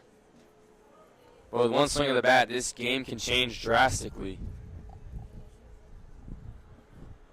Andrews, the 1-1, a good command pitch there. Called strike 1-2 now. Rory Finn's going to be swinging here most likely.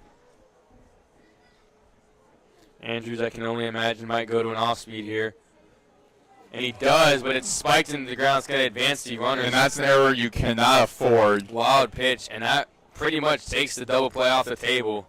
They already have 1 runner in scoring position, now 2 with 1 in the second and 1 in the third. A single will score 2 here for the Blue Hens. So again, a lot of pressure now on Andrews. And it's not like the pressure was put on him. He created that pressure himself with that wild pitch. I think also a little bit of blame has to go on to the catcher as well. I mean, even though it was like a wild out, pitch at the catcher was should have 2-2 from Andrews, gets a swing and a miss from Finn. Yep, now 2 outs. First batter he faces gets him swinging. And the most dangerous batter, in my opinion, in this Blue Hens lineup goes out swinging with a strikeout. Now, what strikeout swing. Now, what you want to do as Andrews is strike out this batter. Try to go 1, 2, 3. Here's the thing, Maddox, is most of the time as a pitcher, that's the goal, is to strike out the batter. Yeah, exactly. That's the goal, just strike out. Andrews with a knee buckling off-speed for a strike. Very 2 away from that. Lesher was not expecting that off-speed to drop in the zone as he leaned back. Got his knees buckled. 0-1 from Andrews. Swing and a miss from Lesher, and now 0-2 count now. Steven Andrews gotten his bearings. I don't know about that. That looked outside.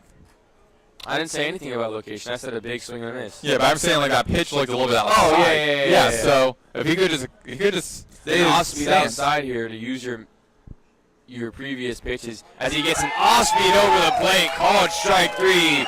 As I predicted, 1, 2, 3, strike him out. Gets Lesher looking on 3 pitches, and Steven Andrews, after a little bit of a scare there in the top of the 8th, gets him out of a tough inning. The Owls will be hitting in the bottom of the 8th. Jake from State Farm, Jake Millen, will be leading off on FAU Owl Radio.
We are back on FAU Owl Radio. Jake Millen leading it off here for the Owls. And Dylan Bryan still pitching for the Blue Hens. Jake Millen 1 for 2 in today's game with an RBI. And 2 runs scored as well. Dylan Bryan has an innings pitched under his belt, giving up 2 hits, no strikeouts. First pitch to Millen is called, strike 1.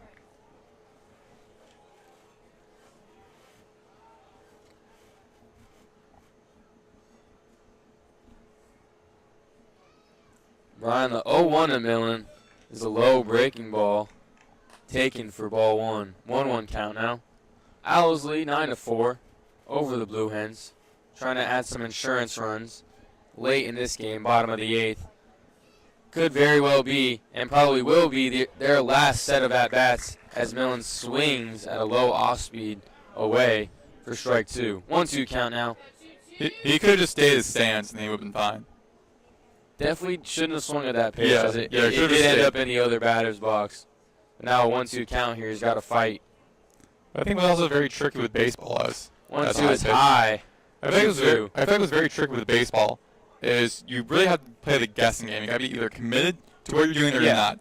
Because a lot of these guys are going big swing this or fully committed. It's all about your mental approach. Yeah, exactly. That's why what Beard did at the beginning was stellar. Bryan gets a check swing, made contact with it from Millen. An easy throw out from Lesher to Davis. But that was gone in the top or the bottom of the 8th. But that was what was stellar with Beard, was how he threw batters off. And again, a lot of those pitches were not too fast, but the changeup of them threw off the batters, and he swung way too early. Definitely using different pitches in his arsenal to confuse the batters. We're seeing that a little bit with Dylan Bryan so far. John Martinez up as Bryan heaves a strike in there. 0-1.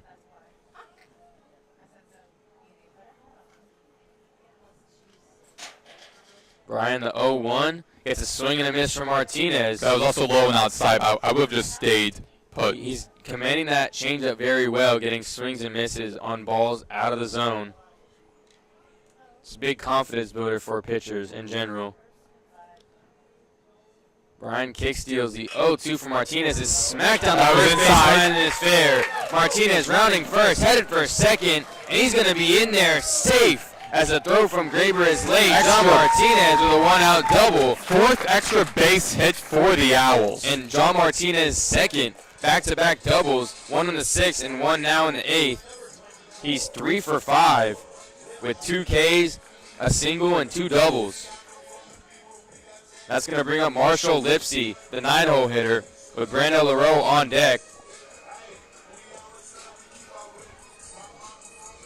Trying to make that score on the scoreboard a little more pretty for the Owls.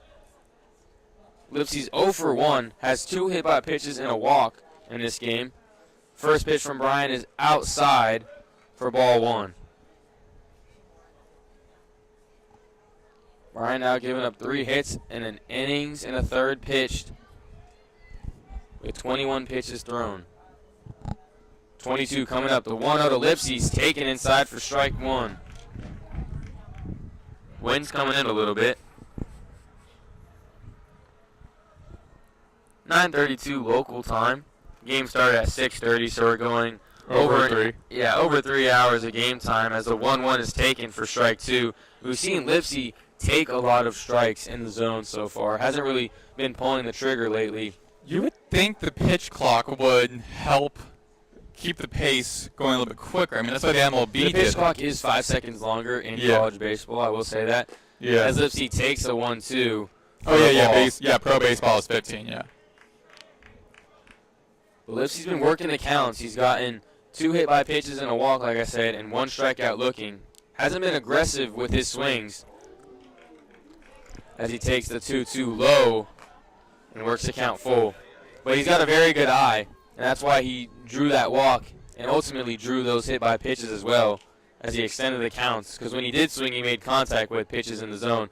The 3-2 to Lipsy, and he's hit again. His third hit-by pitch. Leaned in a little bit, got that hit. Lipsy does have a stance where he crowds the plate a lot, so it is hard, especially for left-handed pitchers, to attack inside. And that's the edge you have as a batter. Use that to your advantage. I'm very, again, like, as you said, like, he's a bit bigger, so use that to his advantage. Dig in a little bit into the bat, a little bit into the batter's box, then it's being impossible, especially against a left-handed pitcher, to not hit you. And that's what he did. He leaned in a little bit to his shoulder, hit him in the arm. He was able to get hit by a pitch, walked to first. It's going to bring up number 5, Brandon LaRoe, the shortstop. 0 for 4 on the day with a walk. Runners on second and first, 1 out in the bottom of the 8th. First pitch from Bryan gets a wave and a miss on a high fastball to LaRoe, 0-1. Really hacked that ball. Yeah, I mean, he's 5'7". That fastball is probably 5'5". Bryan with the 0-1, another big swing from LaRoe. We've seen a lot of big swings from him. Hasn't really made solid contact in this game. It's now 0-2 count. 1 out. Martinez on second, Lipsy on first. Owls still lead by 5, 9-4. Have 12 hits in this game. As LaRoe smokes one down the left field line, it's not going to stay fair. It ends up foul. Now, why'd you have to go after my man's height like that? The guy 5'7". I was just saying. 6'7". That's 6'7", 5'7". I know. It's a song. Oh. LaRoe. 6 foot, 7 foot? Continuing the fight in this count. 0-2. I will say the pitch clock does start a little bit late. Yeah. Bryan to LaRoe gets a swing and a miss, and another strikeout for LaRoe, his third on the game. Not an ideal start to his season, and he's 0 for 5. And here comes Dewar. But he's made up his hitting disabilities with his fielding capabilities. Yeah. Preach. He's going to bring up Jake Dewar, 4 for 5 on this game, 2 RBIs, 4 singles. He was 4 for 4 up until last inning, where he flew out to left field. Now he has 2 runners on. Martinez on second. Lipsy at first. The 0-0 is taken outside for a ball. Now the pressure really is on Bryan now because not only do you have 2 runners on base, again, frankly 2 outs, but still 2 runners on base, 1 in scoring position, but also you want to stop out FAU from scoring at all because you're one of your team. 1-0 to Dewar is taken for strike 1. At the top of the 9th. After this, we're at the top of the 9th, and Delaware really needs to kick up their offense if they want to continue this game going to the bottom of the ninth. They're down 9-5. 9-4. 1-1 works Dewar inside, almost hits him. 2-1 count, 2 outs. Yeah, they're down 9-4. So you really want to do is stop FAU from scoring 2-1. Opposite of what you want to do. You want to start you just want to start switching up your pitches a little bit. To throw 2-1 to Dewar. He takes the strike outside. There you go. 2-2 count now. Yeah, there you go. Now you got to do one more strikeout, end this early, and then have your offense, which will be Cockrell, Tyre, and then Amato. Get them, all of them not doing that great today, but have them get back at bat. 2-2 taken low by Dewar. Have them all get up back at bat. Jake Dewar works the count full. With 2 outs, runners on first and second still. Bryan trying to end the inning and get the Blue Hens bats up. Dewar trying to do the opposite. The full count is fouled back by Dewar. Good job of fighting that pitch off. Worked him high and in there with the fastball. Good pitch there from Bryan on a payoff pitch. Working him inside, with that lefty arm slot. It's really hard to get your bat around. Jake Dewar does a good job just fighting it off. Bryan, the payoff pitch again, and Dewar fights once more. No, that really went to the parking lot. No, your car's not where that was. Okay, I just don't remember, so chill. Then I'm reassuring you, because that's not where the ball, that's not where your car is. Your car went on the second. Got you. Yeah, second row. Got that you. was right at the first row. Dewar's worked the count full, 3-2. Payoff from Dylan. And that's something you low. That's something you do. That's why I just said you do not want that to be as a pitcher. Now all the pressure really is all on Bryan. It's going to bring up John Schroeder with the bases loaded. Dewar on first. Lipsy on second. Martinez on third. Looks like Bryan's going to stay in the game with 2 outs, bases loaded. Facing a big power threat, like we said, in John Schroeder. Has 17 career home runs in 3 years with the Owls. And 91 RBIs. Looking to add to his RBI count. He's 0 for 3 today. So also looking for his first hit of the season as the first pitch is taken outside for a ball.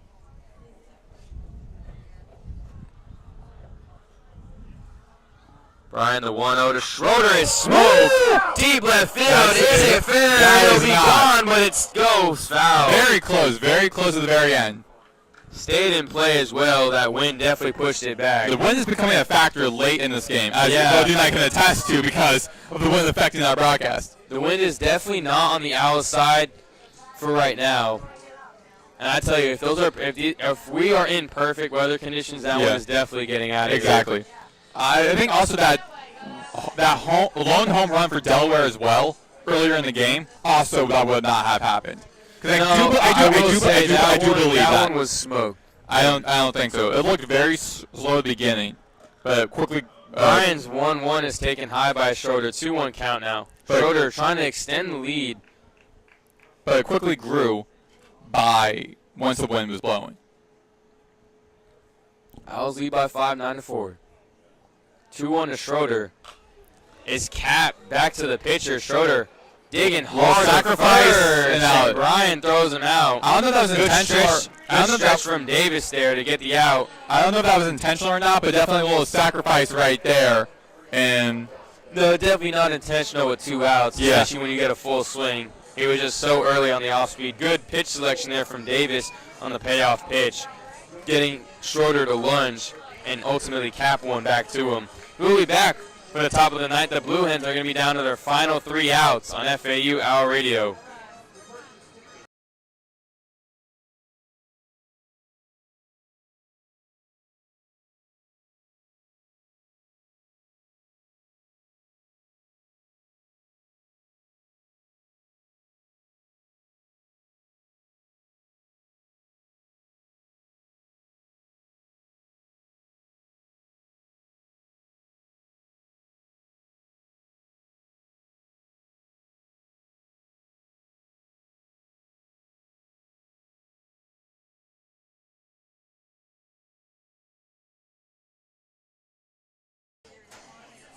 We are back on FAU Hour Radio. Brayden Pyle joining alongside me is Maddox Greenburg. A pitching change for the Owls.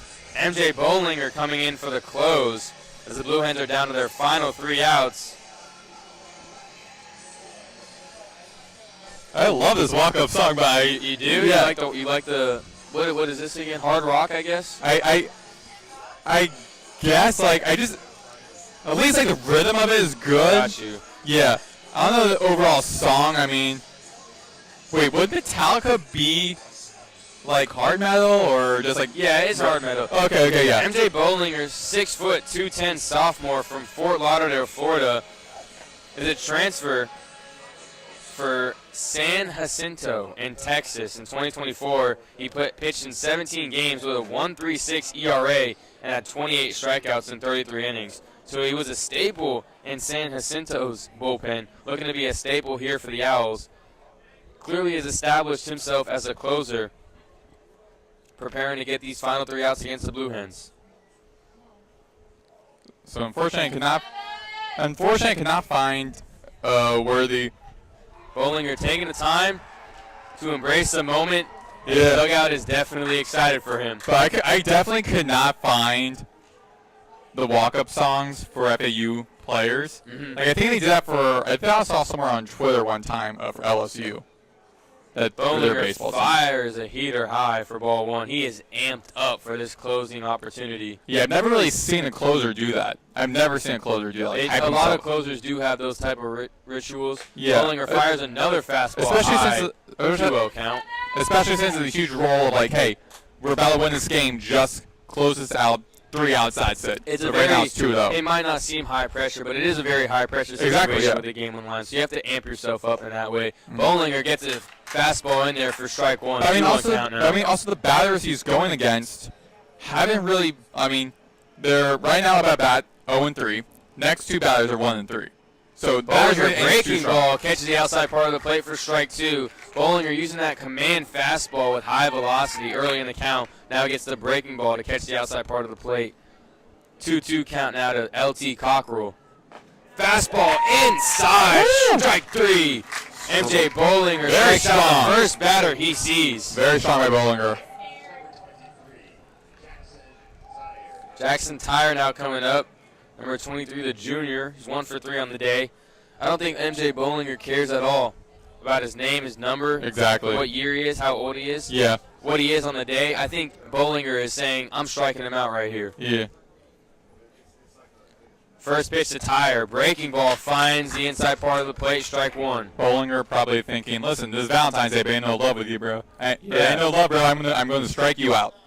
And it's 0-1 right now. 0-1 from Bollinger. A breaking ball inside again gets the called strike 2. Blue Hens down to their final 4 strikes.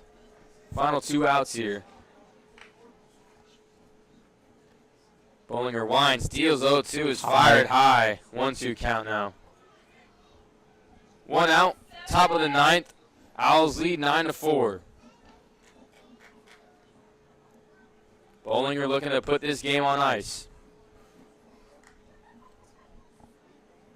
1-2 to Tyre, gets a fly ball out of play. So Jackson Tyre trying to work this count.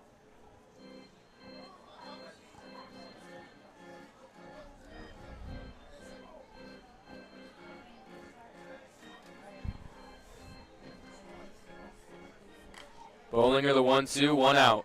To Tyre. Gets a swing and a miss. Strikeout number 2 for Bollinger. Throw it around Garcia. Bollinger is definitely the closer you want to have if you're FAU. The Blue Hens now down to their final out in the season opener.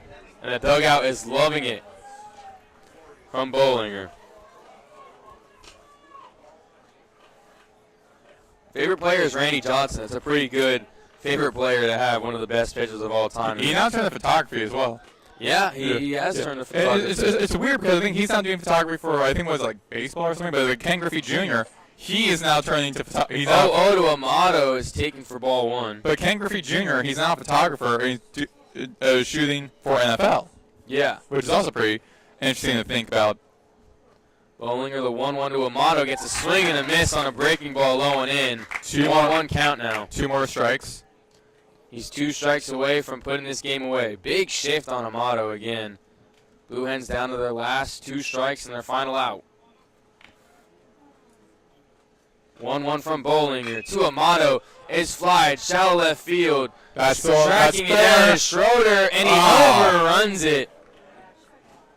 It was actually foul. That was foul, but again, like at the very beginning, it looked like that would have been, and that would look like it would have been fair because a great pitch from MJ Bollinger, working him inside, gets it jammed. A lot of backspin on that. That's why John Schroeder ultimately overran that. That is one of the harder plays to make as an outfielder. Yeah. When the ball has that much spin in foul territory. And we saw how you do tend to overrun those. Yeah, we saw how difficult that was because he lost control of it. Yeah, he lost track of it. He overran it. We've seen that a lot.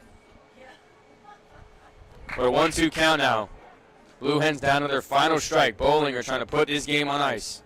Winds, kicks, steals the 1-2. That'll be easy Gets out. to the shortstop. Or the second baseman Martinez, thrown over to Jake Miller, and that's going to end the game. The Owls win 9-4 off beautiful efforts from Jake Dewar, 4 hits, 2 RBIs, and a great starting performance from Trey Beard. An all-around game for the Owls, Maddox. Exactly. FAU looked strong pitching early on, some difficulty heading to the top of the 4th. But then found the rhythm at the bottom of the 4th offensively and started looking strong until the very end with the closer, Bollinger, who played very strong. MJ Bollinger looked really good. 2 strikeouts, faced 2 batters, 10 pitches, but had huge impact and helped FAU secure their first win of the season. Trey Beard obviously started off well, and that's what we see they said they needed to do to get this win. Struck out 10 batters in the beginning. 10 strikeouts in 4 innings. And they're going to face Delaware again at 4 p.m. tomorrow. And you are going to be covering that game, Maddox, aren't you? No, actually, it'll be Chris Tull and Nathan Corser. I will be covering the women's basketball game tomorrow that starts at 2 o'clock between USF and FAU. But then Sunday, the final game of this series, at noon, I will be covering that game as well. So you get a chance to hear me broadcasting that for FAU Owl Radio on YouTube. So the Owls walk away with a 5-run win, 9-4 over the Delaware Blue Hens with 12 hits, 9 runs scored, only 1 error. They did leave 15 on base, but all that matters at the end of the night is they got the win. Exactly. Thank you all for joining us. Brayden Pyle alongside me is Maddox Greenburg for our coverage of the FAU baseball season opener. They get the win. Thank you and good night to all.